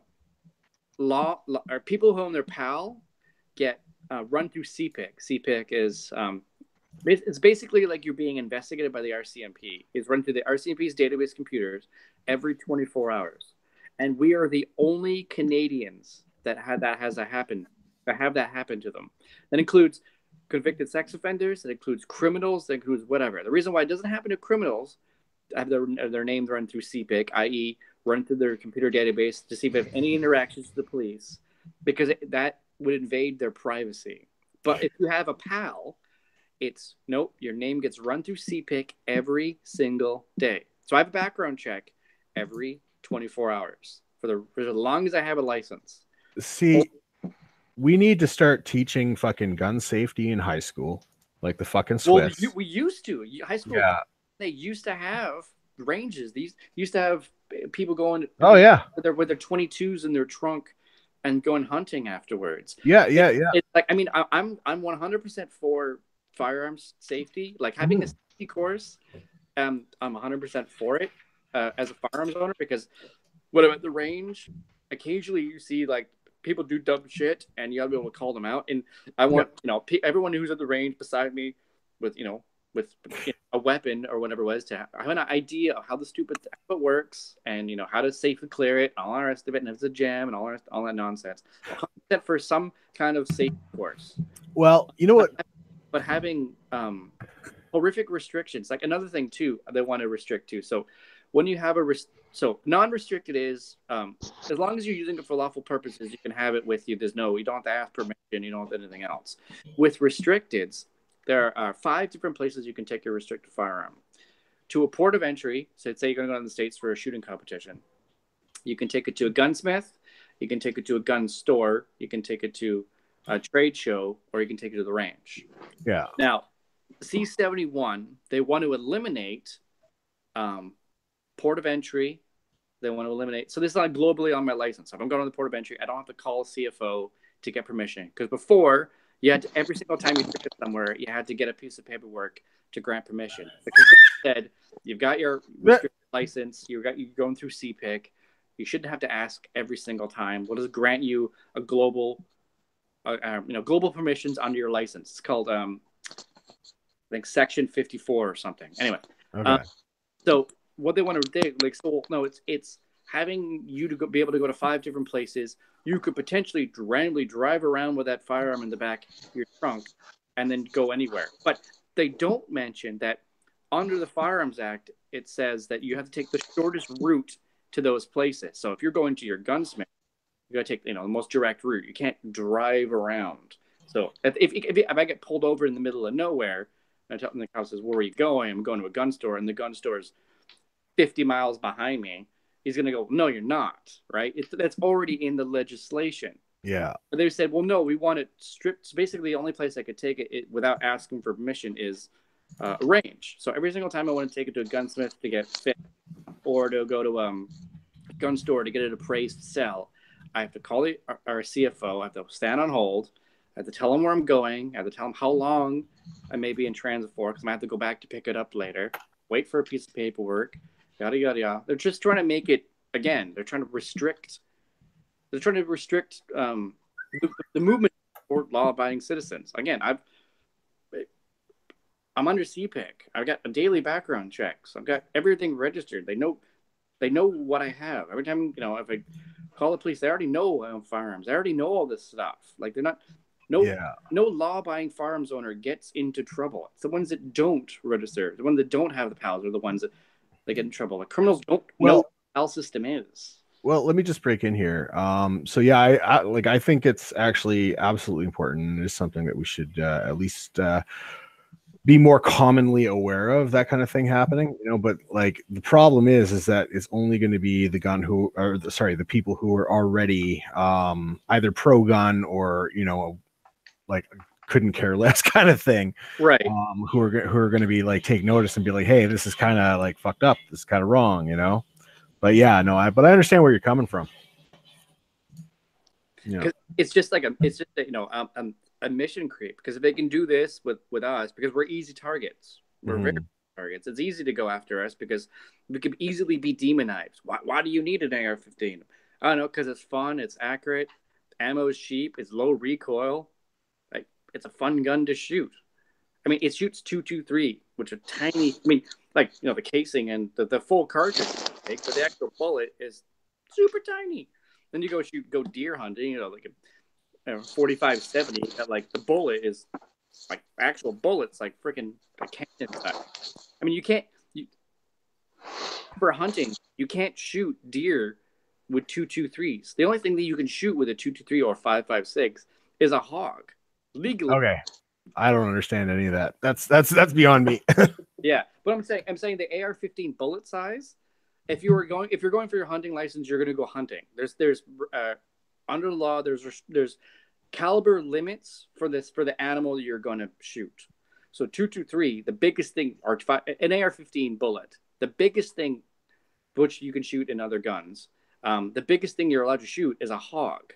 So a tiny little hog, because they say because shoot a deer or whatever, it's not a kill shot. And everyone's saying it's AR-15s to blow giant holes in people. I'm like, no, it's tiny little bullets. And to get this moral of the story is we need to all move to America. Yeah, pretty much. Yeah, dudes. just not. Or America needs to annex Canada. Just not. I'm fine with that. Or New York, or Vermont, or there's another. Or any of those Democrat places. Yes. California. California. Well, it's okay when Trump's going to give up California. July 1st in order for North Korea to give up their nukes. Didn't you hear that? I wish that was real. There's a meme floating around from like a tweet meme from different news organizations saying like North Korea is going to denuclearize in exchange for California to be a next North Korean province as of July 1st. The best trade deal in the history of trade deals. That would be the best trade deal in the history of trade deals. Let them deal with them. Yeah. All right, well, Cam, thank you for coming on. That was really informative. I'm glad that we got to hear that because, like I said, a lot of people don't know about it. So that's awesome. Yes. And yeah, we'll have you on again soon. Next time you can debate Jamie on Lauren Southern. No, why did you bring that up? Why did you bring that up? She's a dirty Jew shill. That was gonna be my intro line that I decided not to. It's like, she's a snicker licker and a Jew. Oh my god. I haven't even heard that one actually. Snicker licker, is that like her chocolate bar preference? I will make fun of her for that. Snicker isn't even that good. Yeah, okay. My uncle just asked me of that fucking photo that we were all in with her. And I was like, I didn't even know what to tell him. Just like, oh, at the bar that one time? Yeah, from like 2 years ago. On the staircase, I think it was. Yeah. Wait, what did he ask you about it? Like, he's just like, is that Lauren Southern in that picture? And I was like, yeah. And he's just like, isn't she like some fucking stupid racist? And I was like, oh man, no. I don't want to have this conversation. So we got both sides of the coin here then. Yeah. I do find it funny. One of the number one people that I get the guilt by association thing is Lauren, and I don't know why. Because she's like such a sweetheart. Like I don't get it. Well, I think they're only looking at the fucking side that she shows to the fucking media, right? Or to the public, right? Whereas we've actually me once and fucking like you guys more often have actually been in like private conversations with her. So you see the sweetheart side, right? Yeah. And a lot of people out there refuse to believe that she has a sweetheart side. So yeah, she's really not that bad though. Fuck. Compared to other people, but I guess it's just maybe because she's a woman or something. She's getting a lot of attention, getting really popular up there. And for sure. I mean, she's the Canadian Tommy Lauren. Yeah, it doesn't hurt that she's easy on the eyes, right? So no, she's a Canadian Tommy Lauren. Maybe it works. I mean, don't knock it till you try. Right? Yeah, no, I just always found that interesting. It's like I talk to people that are way worse, but somehow. I'm on this show. Yeah, like I entertain this fucking guy. Well, Charisma, when you get that heat, good on you for not pulling a shoe and immediately disavowing her. Yeah, that was weird. Oh, that was so funny. I disagree with the disavowing thing. I thought that was so dumb. I haven't followed Shu because I found her. She went ahead disavowed Lauren? What do you mean? Yeah. Well, yeah, because she was did it, but yeah.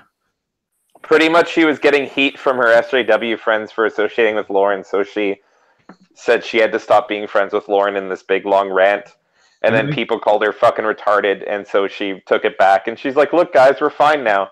Go look up Brittany Venti's videos on it. It's fucking hilarious. But isn't Shu Stick? She's the anti-SJW SJW? I'm confused. Well, yeah, but now she's more SJW than anti. Like, I haven't followed her in like a year and a half, but like, what is she anti-SJW about now? Like, she's pretty. Well, she was saying like anything on her Patreon like is going to an LGBT like donation charity this month for Pride. I don't think she understands where all the money goes to in that. I think, I don't know. I view her as kind of like naive, Well, if you watch Brittany Venti's videos on her, it's pretty clear that she kind of just rides whatever is popular. And I think she's speaking her mind. I think she actually believes what she's talking about, but I think that she is very naive in that she thinks that her opinions shouldn't be held accountable for them. Well, maybe she believes what she's talking about, but what she believes changes like every month. It seems like now. Yeah, what do you guys think about what Darren Meyer's done with the transgender issue? What's done? Sorry, Darren Meyer's done with the transgender issue. She's gone like full 180. Oh. I've heard of this. Yeah, that's funny. I don't even know if she's Facebook anymore because she's pretty much just an SJW now, You know what right? it is? I bet you it's fucking ContraPoints, man. Because every time Yeah. that's happened, it's because they've started hanging out with ContraPoints. Why do people hang out with her? She seems terrible. Because here's the thing, I think she's really persuasive, or he, or whatever. I don't even know what they identify as. So, Oh, Jesus. The only Myers I know of gave $10 to use a forum. Real Myers. But well, hang on a second. I'm confused. So you're saying because she did some debates with Contra. yeah. Yeah. I think that now they became friends and just kind of said, "No, you're." You know what? It's just a stupid conspiracy theory. I don't know for sure, but like, Well, Farron Alex did a video Jones hours. crying. The current fair. running trans rights argument is really disingenuous and stupid. Which is, do what I say or I'll kill myself. It's literally the entire movement right now. that's Yeah. that's the weird fucking queer movement one. Yeah. No, there's some. I don't know. I fucking like. There's some trans people that I think are pretty chill. No, I'm friends with trans people. I'm Oh, saying yeah. their representatives suck ass. Oh yeah, You're doing one of those I have one black friend kind of arguments. No, I don't have any black friends. I Sorry, don't know. Jamal. I don't think I met a know. black guy. I don't know. I don't have much to say on the Theron thing. I thought black Yeah. people were a myth. she's Yeah. clearly flipped. I'm pretty- I but- don't see color. I don't know. Here's the thing. I met Theron a couple times. First meeting was okay. Second meeting, I felt that she was kind of being a cow. I don't know. It's hard it's hard for me to fully quantify exactly what was going on there, but like it was a busy night, so I'll give her that. But like, I enjoy her company, but on a non-personal level, I was just irritated when she was shitting on Trump supporters when she kind of backed off that before. Like that was her.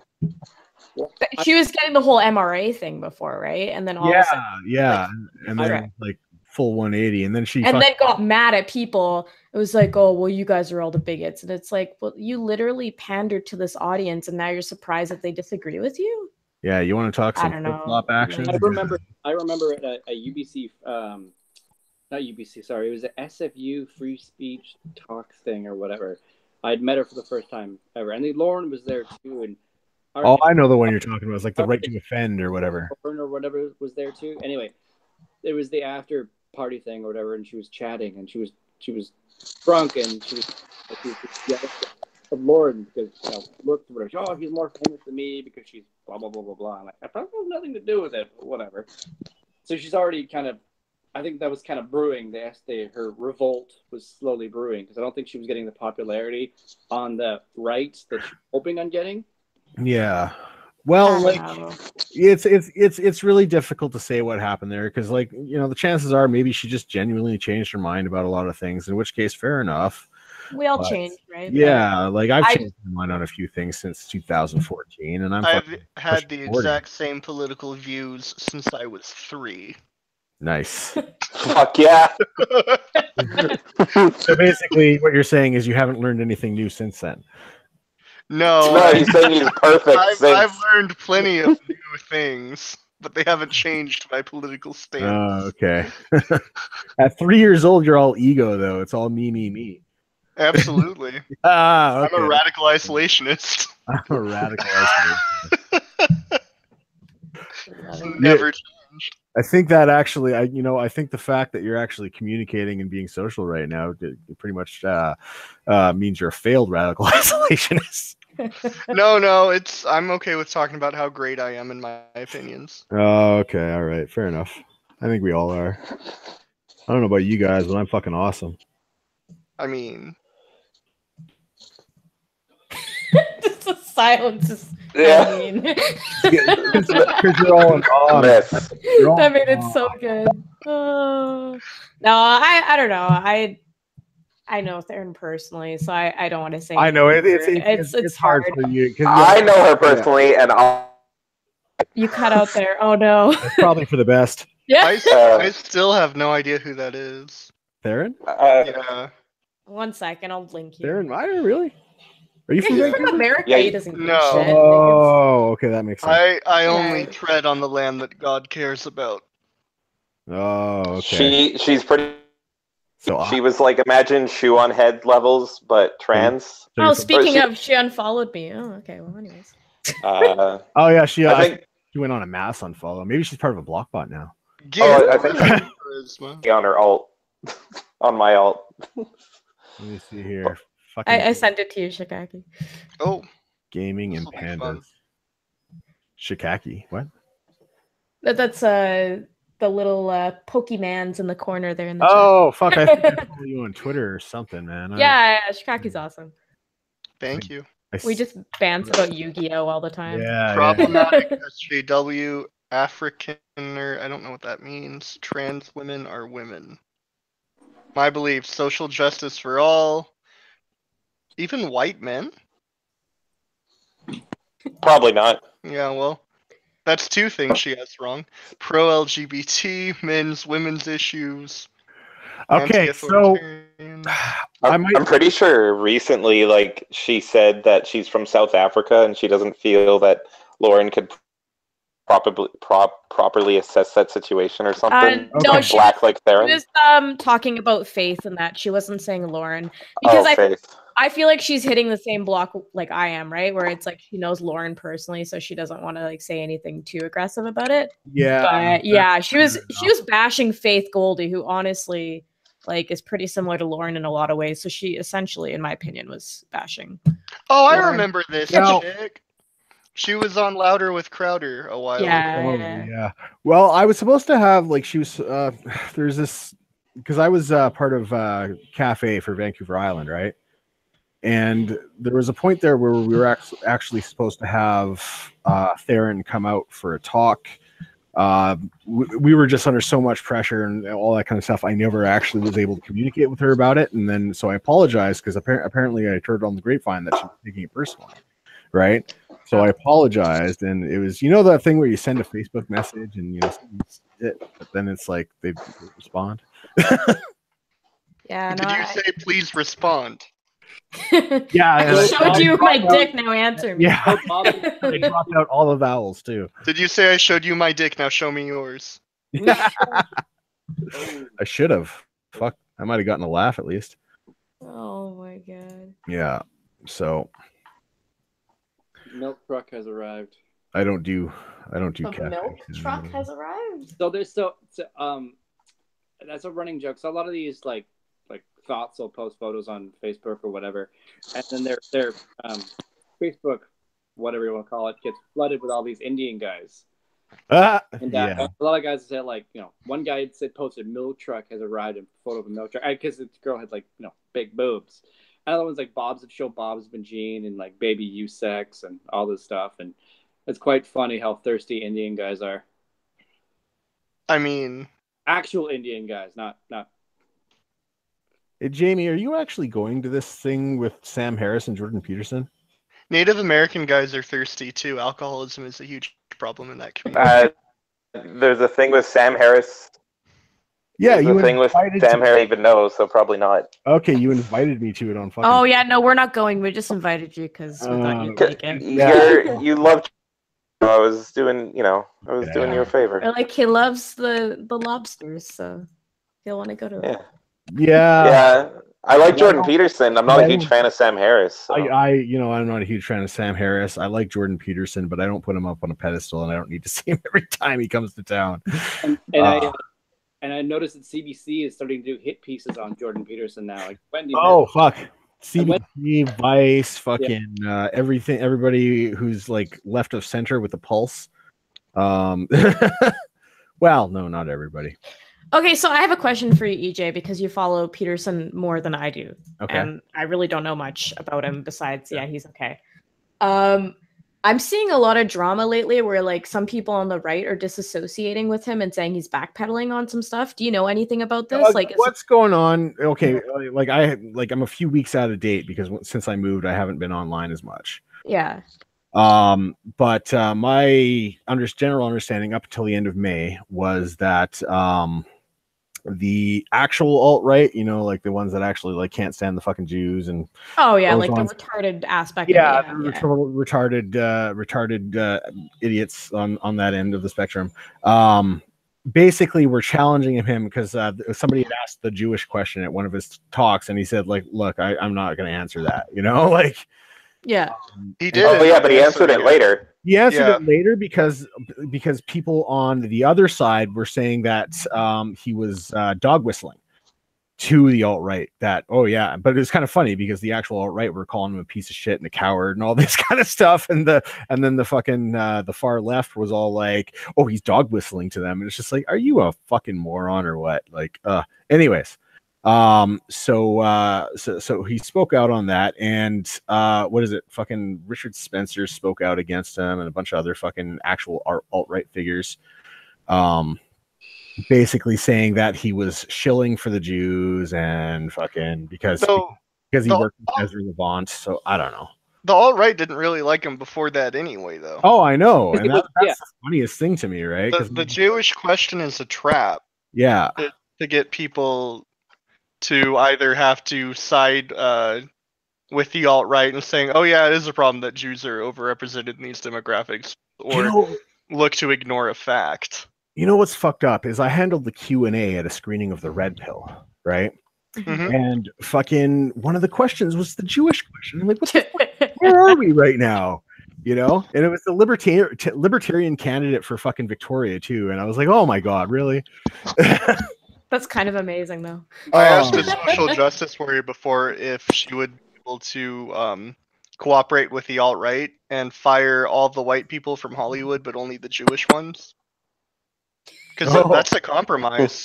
Well, you know, here's what's really interesting is there's this weird thing where they're kind of torn down the middle on campus, right? Because my buddy, like he's an environmental psychologist, whatever the hell that means, but he's on campus. How does that make you feel, Tree? Yeah. But he talks about the culture on campus, and and he says that the far left on campus are torn right down the middle. Half of them like viscerally hate the Jews, and the other half of them are like, no, the Jews are oppressed, we must protect them. Well, realistically speaking, your movement doesn't get any credibility until you hate the Jews. Even the pharaohs knew that. I don't even know what to say to that. I'm just Shut it down. Is Yu-Gi-Oh secretly about hating the Jews? Is that what you're trying to say? There's a 99% chance that Yami owned a Jewish slave. That's amazing. Did you circumcise him? It's not even wrong. Yugi. Yeah. So good. Yeah, I don't get the whole JQ thing. If I'm being honest, like I don't give a shit about it's that kind literally of stuff. the alt-right's version of white privilege. Yeah, I don't care. Like I just there's probably some Jews out there who are in power who are not very fucking good people who want to retain that power. However, I don't think it's a fucking Jewish-wide problem. You know what I mean? Like, my only problem is the people that claim the people that claim that they're white and then attack all white people and they go, no, I'm not white, I'm Jewish. Oh, for fuck's sake. Like when I see that on Twitter, I'm like, really? I've seen that a lot, actually. It's pretty popular, and they're usually not even Jewish. Well, you only need one George Soros. This is true. I'm not a fan of that guy. I'll tell you that. But it's not because he's a Jew. It's because it's not an anti-Semitic thing. It's just like he's an awful human being. Like, well, he stole from victims of the Holocaust. Yeah, that's right. Yeah, people like to ignore that fact. Yeah. Oh, he's such a giving person and blah blah blah and all this shit. He's making up for what he did before. No, he's making more from what he did before. Yeah. Yeah, there's some rumors that he's trying to like boost up the whole like Bitcoin crypto scene so he can like pull the rug on people. I mean, like, fuck them over the whole Bitcoin thing is just a way to funnel money. Yeah, well, Hitler at least had the audacity to kill himself. Hitler killed Hitler, so I guess Hitler's a big guy. I want to find the guy who killed Hitler and buy that dude a beer. Oh my god. He's in Argentina somewhere. We've gone on to the Hitler jokes. See, this is the thing I find funny. Like, even like when I get called a Nazi and stuff, I'm like, I don't give a shit about this Hitler stuff. Hitler's a bad guy. I don't give a shit about this Jewish question stuff. I'm pretty like, I don't know. Well, you know, there was a brown regiment of the SS, just so you know. Oh yeah. Hitler really wasn't a very good white supremacist. Yeah. No. He was also a vegan and didn't drink, which is weird. Hitler, ironically, would have failed the alt-right and neo-Nazis purity tests. And he Because he was too far left as well. So I guess I shouldn't say that the alt-right are Nazis. I know alt-righters that aren't Nazis. I don't think Nazis are really a thing anymore. Like, I get so irritated by that. Yeah, there's like 8 Nazis left. I think.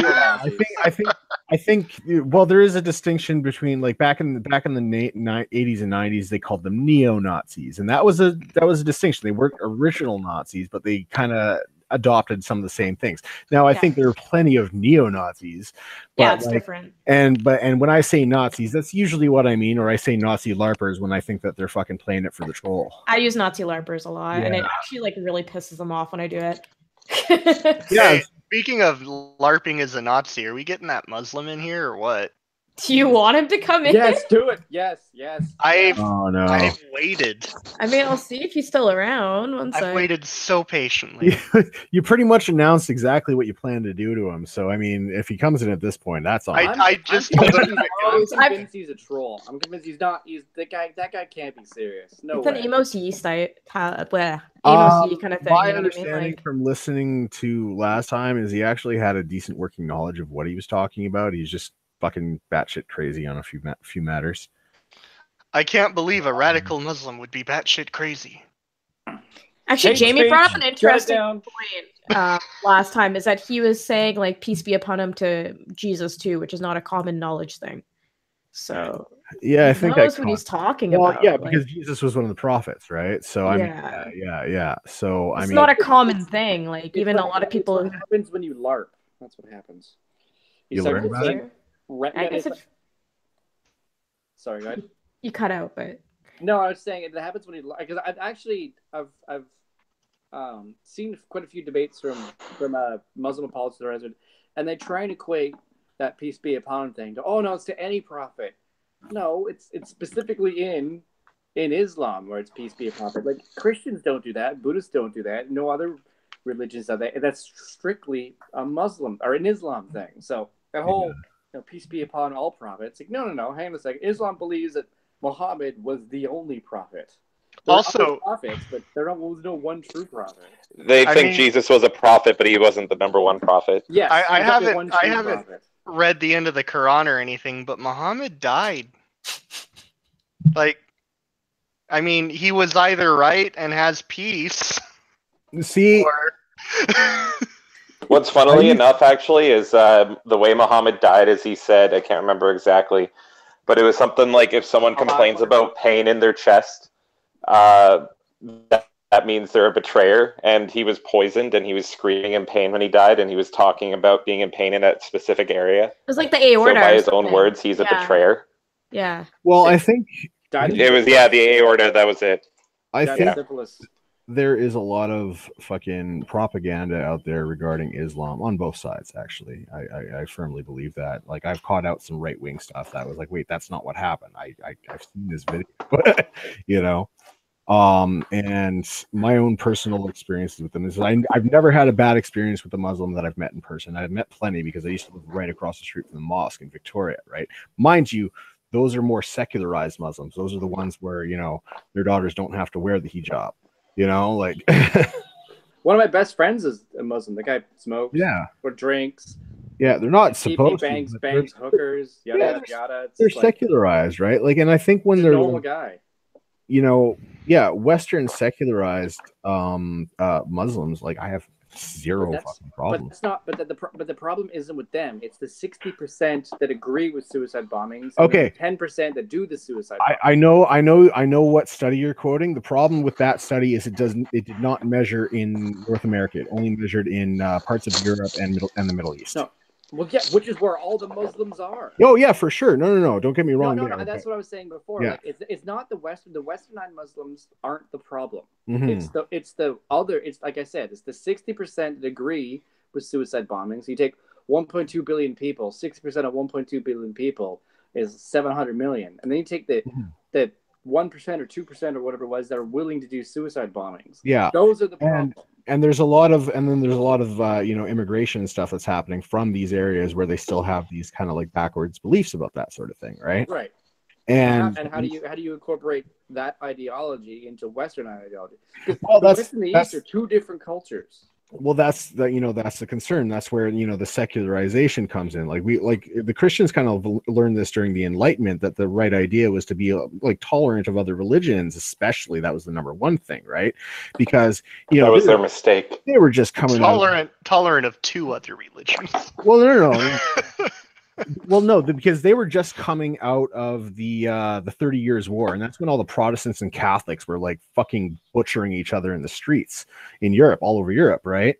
And so that ended, and then around 50 years later, that's when the Enlightenment values, because nobody wanted a repeat of that, so they started kind of coming up with this whole like, oh well, let's be a little bit more tolerant. This is why the Quakers left England for North America, because there was a lot of religious intolerance at the time, right? The problem is that because... But also the Quakers didn't want to get involved in any wars either. Yeah, there was that as well, right? But they were also... Richard Nixon was my favorite Quaker. That's a real conspiracy theory. But so Islam hadn't had the opportunity to go through that, because right now this is like Islam's fighting each other right now, right? And they've always had like little warring nomadic tribes and stuff. The problem. Well, Islam's never not been in war. Yeah. Well, the problem with Islam is a lot of people don't realize the problem with the Hadiths is the way Islam is, the tenets of Islam are written is the final word of Muhammad is the final word. So everyone cites Muhammad being peaceful at the beginning. Well, that's who he was. But yeah, all the scholars understand, based on the religion, is the final word of Muhammad is the true word. So you forget everything he said, and the last word that was written is the true word. So the last word was written when he was on a full let's conquer the world tirade. Yeah. So, unlike Christianity is it's just a series of stories, and each story has metaphors and all the rest. I'm saying this as an atheist, but every story has metaphors, and you're just supposed to take it as it comes, and there is no final word because all the words are the final word. Mm-hmm. Whereas in Islam it's the final word, the last word that was written. If literally the last word that Muhammad wrote was nuke the planet, well that's what he believed. In the very beginning beginning of the Hadith, he in the Qurans he had wrote hug trees and eat plants. That all gets negated, and that's the problem that Islam is having, that internal fight right now. Yeah, it's like there are sects that are going like, let's focus on the good stuff because that's really, really good. It's peaceful, as love thy neighbor, all the rest of it, and everyone's saying no. We're supposed to follow the final word. Otherwise, Otherwise, what's the whole point of following the? Yeah. See, my opinion with what's going on with Islam right now is that they are going through their own 30 Years' War kind of deals where where the different denominations are now warring with each other, right? Because before, like 100 years ago, you had little skirmishes between all these like nomadic tribes in like Saudi Arabia and shit like that. But now it's like you got full-fledged like Islamic Brotherhood, and you got the Sunnis versus the Shiites. I mean, if you look at Iraq, for example, the only thing holding Iraq together was Saddam Hussein, because you have 5 different tribes in Iraq. Mm-hmm. Yeah, and the only thing holding it together was because the Baathists were the most powerful. And as soon as you got rid of Saddam, you got rid of that power structure, and then all the other tribes got to fight each other. Yeah. So I mean that's the same thing. And again, they hadn't got a chance to finish, as you say, their 30-year war, and that's what they're doing right now. Yeah. So, it's like you follow what's his name, Majid Nawaz. Yes. Yeah, like him. Imam Tawhidi, he's also good too. Yeah. Right, because he's calling out the radicals, and he's like, "Look, we can fucking modernize, guys. You know, like we have things like the internet. Man has been to the moon." Right. Could I ask you a question? I doubt anyone here is a Muslim. If you have to ignore the latter half of your holy book, why would you still be in that religion? If you say that again. If you have to ignore the later half of your holy book, your holy text, the things that your prophet said, why would you still follow that prophet? Well, I guess that's a bigger question of why people follow religions in the first place. Yeah, Well, there's still some Old people Testament follow Christians out Jesus there. because of the New Testament, right? Well, There's people actually follow Jesus a in the Old canonical Testament, too. difference between the Old Testament and the New Testament. Yeah, they still do follow parts of the Old Testament. I mean, obviously, the homosexuality thing is still really huge in the Christian community, but It's big in the Catholic Church. But- too. yeah. But the difference is that as a Christian, I can at least say, well, I'm following the New Testament because it's the New Testament, right? It's the new covenant with God. It's the new rules to follow. It's not the old covenant with God. That got broken by the Jews. With Muslims, they have to say, well, I believe that Muhammad was the prophet and what he said was holy, except for, asterisk. Yeah, I think it's also Cherry picking. Yeah. the difference between Christianity and Islam is I notice like a lot of people are lazy, so they go for the easiest way to follow something. So if you're Christian, I know a lot of Christians, it's like, okay, pray, go to church, follow the 10 Commandments, and you're good. You don't have to follow everything, just do the 10 Commandments and you're good. With Islam, the rule is literally live your life exactly like Muhammad. Everything he fucking did. You have to follow it to a T. If you don't, which it's impossible to do because he contradicted his own life, then you have to commit jihad at the end of your life to get in. So you have one that even the easiest method is insanely impossible, whereas Christianity, it's like, yeah, just don't steal and don't cheat on your wife. You're fine. Yeah. So it's just, I think Islam to its core is just impossible. And I'm not going to say that there was never an atrocity done under Christianity, because I had a feeling that that's where this argument was about to be headed. But the argument was never about that, though. Well, no, but what I'm going to say is, like, with Christianity, let's take the model citizen of a Christian, right? It would be Jesus, the person we're all supposed to live after. But he's not human.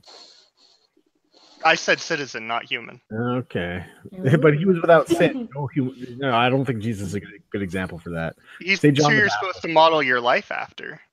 No, he's who you're supposed to listen to. It's impossible to model yourself after Jesus because he's not human. Well, modeling it's more about what he did than what his like powers are. Okay. Yeah. Well, not necessarily true, because he clearly said, "I am the way and I am the light." So I am the. He clearly the problem with Christianity, unlike other religions, say like Buddhism, for example, Buddha, said he didn't want followers, he didn't want disciples, he didn't want people to follow his path, because he, paraphrasing in a very simplistic way, he said, do it for yourself, because he didn't figure it out until he was sitting under a Bodhi tree. And it hit him, right? He said, but it's going to work for me, it's not going to work for you. But Jesus said, no, I figured it out. I figured out the way to enlightenment. If you want to get to where I am, follow me to a T, and you'll get that. I've got the cheat codes to get to enlightenment. I think that was more along the lines of do as I say, not as I do, because just of the soul benefit. Don't make the same mistakes I did. That's the only. Yeah, well, he didn't make any mistakes. That was the thing. Well, at the end of his enlightenment, if you look at it in an enlightenment way rather than he's like, I found the cheat codes to the enlightenment. Are we talking about Buddha or Jesus? Both. Okay. Jesus, I said, I found the cheat codes to enlightenment. Follow this path to a T, and you'll get there. So, and then don't look at my life and go, well, but you made these mistakes. He's like, yeah, no, but I made those mistakes and I learned from those. So follow these whatever guidelines, and you'll get there. And that was his message. Buddha says, like, it worked for me. It's not going to work for you. Like Krishna was the exact opposite. He was, he liked hookers, like drinking, like whatever. He was, he was a fighter. He was whatever, and he found enlightenment his own way. Whereas Islam, it's down literally to the last words that he had said, but there is no clear-cut way to enlightenment with it. With Islam, Islam is just following whatever the last words a madman said, and that's the major fundamental differences between of all those religions. For Christianity, I mean, there's different forms of Christianity now, but the core constructs of what Jesus was saying was, I made a bunch of mistakes, but I figured it out. So here's what you need to do. Forget all the other shit I did because it didn't work. But a lot of people don't follow that because you've got Seventh-day Adventists, you've got Presbyterians, you've got evangelicals, and then all the different sides of it too. Like there's the one side that says, no, you've only got to follow God or the Father, so i.e. Catholic or Catholicisms. And then you got like the other side's like, no, Jesus is the only way. And then there's the Holy Spirit side. So you got the three sects of Christianity. They're all like, no, there's other ways to find. So there's conflict in there, but they're not fighting over it anymore. Yeah. So sorry, I gotta just address the chat here for a second. Jeremy, you're soft. You know, I gotta look at the chat for context now. Viagra will fix You know what? Never mind. Hold on. Forget it. Anyway, what I was going to say is your model Christian citizen. You can pick whatever model Christian you want. They're going to act a hell of a lot better in civilized society than your model Islamic. Whoa. Sorry, Teddy is saying I'm too soft on Islam. I literally want it to cease to exist completely and force any of them in the West to convert. Or get kicked out. How is that soft? But would you stone their daughters for being sluts? Because, like, nope. If not, well, then you're not even going to start on Islam as Muslims are.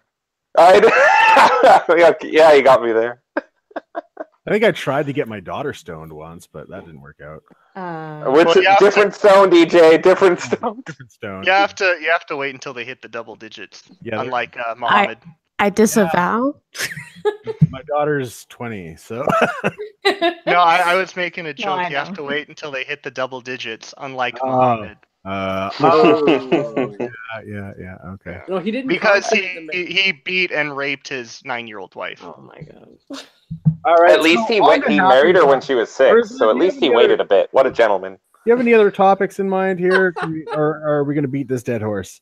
Well, I'm waiting for a live horse to walk in.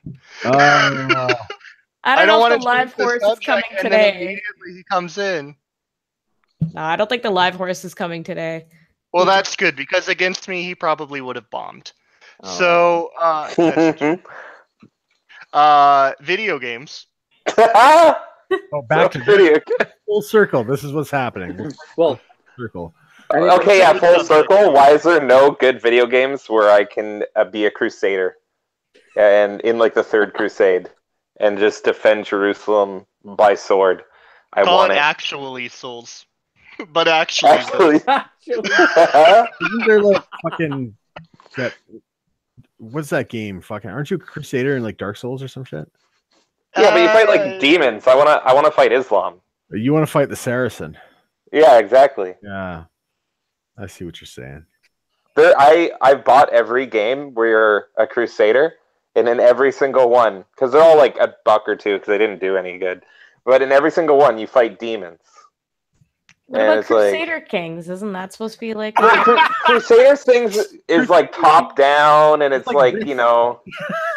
He wants the cinematic 24 FPS beheading experience. Exactly. Thank you. I've got a buddy of mine that's working on an indie game right now, where you're Jesus and you ride on a dinosaur and you go back through time through the Crusades.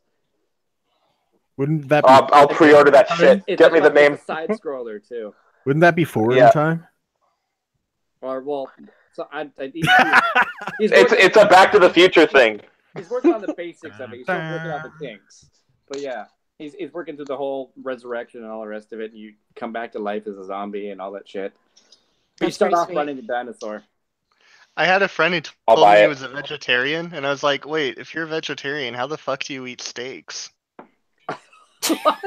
What? I used to fucking date a girl that was so hardcore about being fucking vegetarian that she filed down her canines.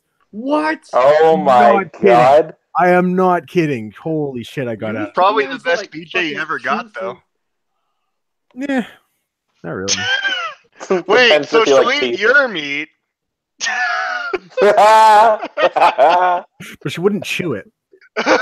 Well, But it's okay because even if she had, it wouldn't fucking hurt. She's got fucking flat teeth. The ultimate gummers.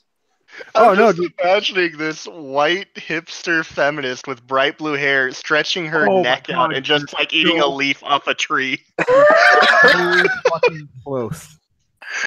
So close. Right. But she was blonde. Da da da da da da da da da da da. Every night, EJ would dress as Jeff Goldblum. Must go faster. Must go faster. Must go faster. Must go faster. Yeah. Oh, that was good. That's Oh, funny. EJ. What's with Hollywood doing like remakes of every single movie? Are they gonna bring back Breakfast Club but for like 2019? Oh, I'm sure they will. Please don't. Could you It's imagine? a matter of time. Could you imagine Breakfast Club in 2019? How triggering that would be. The crippled, the black. Yeah, exactly. The blue-haired. The blacks and crippled was back to video games. Was it the new Battlefield? It's gonna have a battle royale now. Like, is that a new thing now with video games? Every video game. I'm really torn on the new Battlefield because on the one hand, having a female character with like a broken, cut off arm and it's like robotic or whatever, that's weird in World War II. On the other hand, I can be a black Nazi. So it's a pretty interesting dilemma because like if I can be an obese, middle-aged, black, pink-froed woman on a wheelchair Nazi, then we have a game. If not, 0 out of 10. What I liked is I was talking about Battlefield today, and someone responded to me saying EA is committing violence against women by putting them in a game where you kill them. And I'm like, holy fuck, we need to get this to Tumblr. Make them never put a woman in a video game again, or else it's committing violence against them. It was so fucking. Or you can't shoot the female characters if you're male. They have oh god, bulletproof skin. They have God mode. It was so weird because the argument for the longest time was like, oh my god, you can kill fucking women in Grand Theft Auto 5, therefore the whole game is misogynist, right? Literally, the only women you can kill are non-player characters, like the unnamed characters that wander around the streets, right? No mission requires killing a woman. Now there is a mission in which a woman dies, but you don't actually kill her. She gets sucked into a jet engine, right? Spoiler. And then it's been out for fucking 4 years. If you haven't played it, longer than 4 years, like 7. Yeah. So, but now the argument is like now we need more women in games in terms of like player characters and stuff like that. And I'm like, well, but that completely defeats the argument because now it's a misogynist game because you can kill that character, right? You know, it's just like it doesn't like it just it's so like or the other side of the coin the other side of the coin they could say is every single time you let that player die, are you misogynist? If you're like say Last of Us, for example, every time you let Ellie die, are you misogynist because you didn't defend her? No, you're just a deadbeat. I mean, that's not why I'm misogynist. You're gonna get charged for negligence. Yeah. Pink souls. So is the I was a big fan of I haven't played too many Apocalypse games, but is the Last of Us 2 actually gonna suck? I don't know. The gameplay looks decent. Yeah, the gameplay looks really good. It's just the storyline. I don't know. I don't want to judge it yet. I enjoyed the first game, but I'm not super excited about the second game. Is the best way to put it. Right. The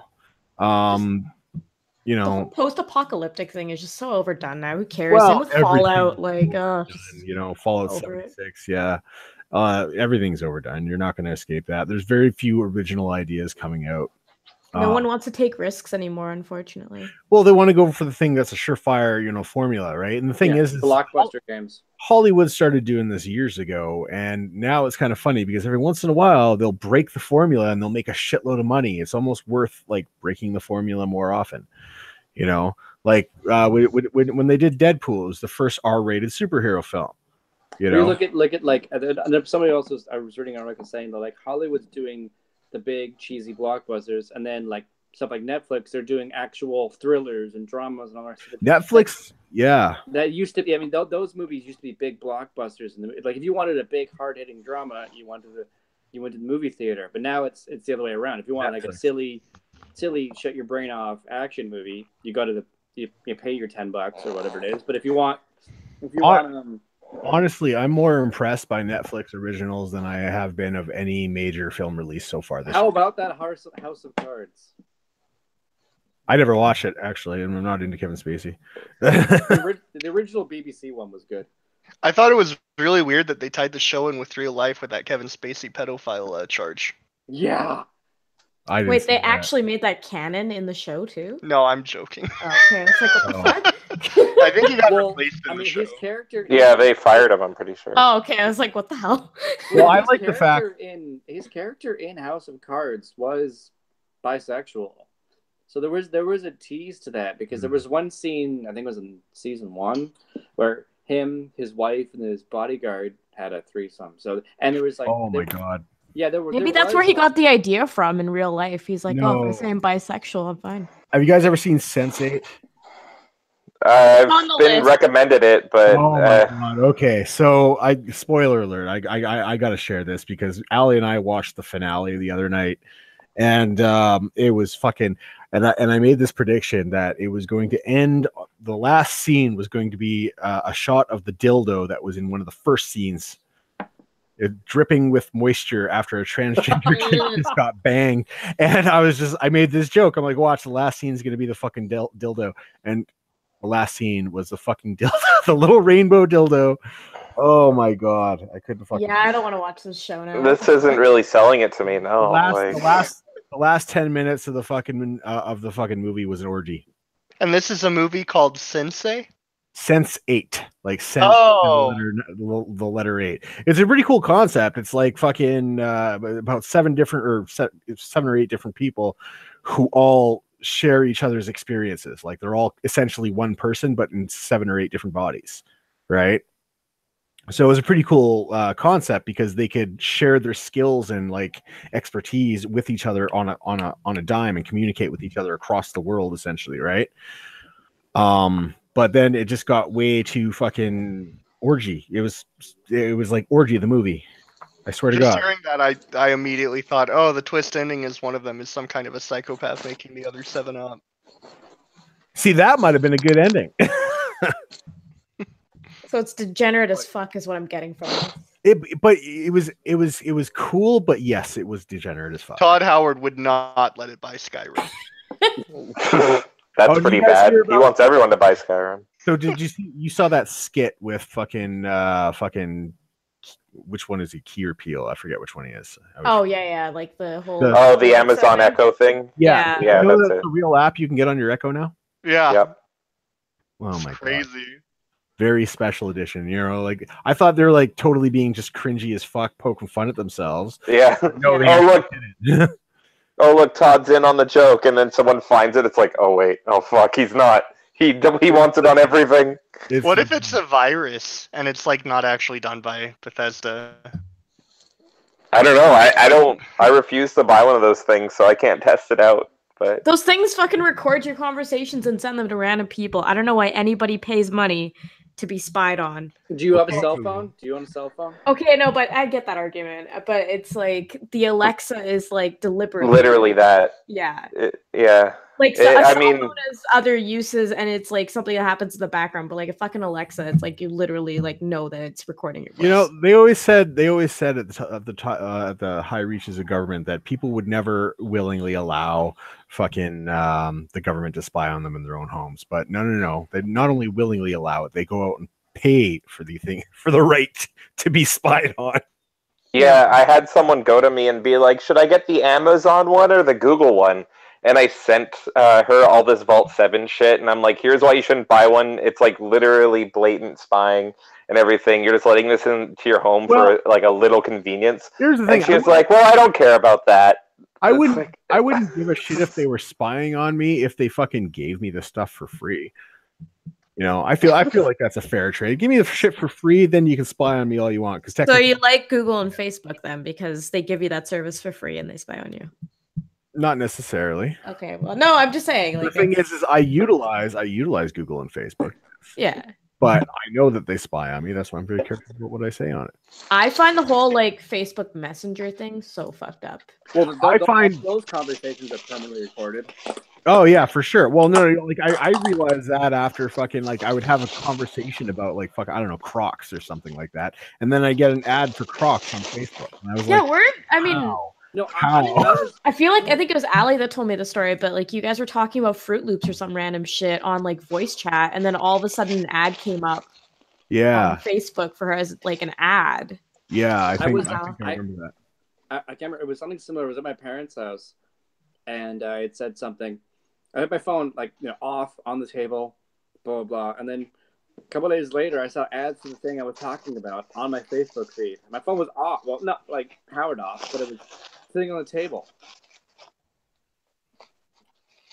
So it's still recording even when it's not logged in or anything. Oh yeah, 100%. I mean, even with like location services, right? Like I'll have it turned off and it'll still be like, so how did you enjoy Joey's restaurant? I'm like, how the fuck did you know I was there? I didn't text, like literally like me and Jamie went to Joey's the other day. I didn't message him to say we're going to Joey's. We had met up in person and walked over there. And then my phone fucking asked me how I enjoyed it there afterwards. Like, that's insane to me. Yeah, well, we're 1984 was a typo, man. Orwell's here now. He's living large. It's okay. Trump's a time traveler and he's come back to save us all. So is Mike Pence. Oh man. All right, I'm gonna cut it off because we're at like almost 3 hours here. 3 hours, man. Holy shit. Insanity. I didn't get to talk enough. Aw, it's okay. You know I do this periodically now, so we'll have more. I need to interrupt people more. Yeah.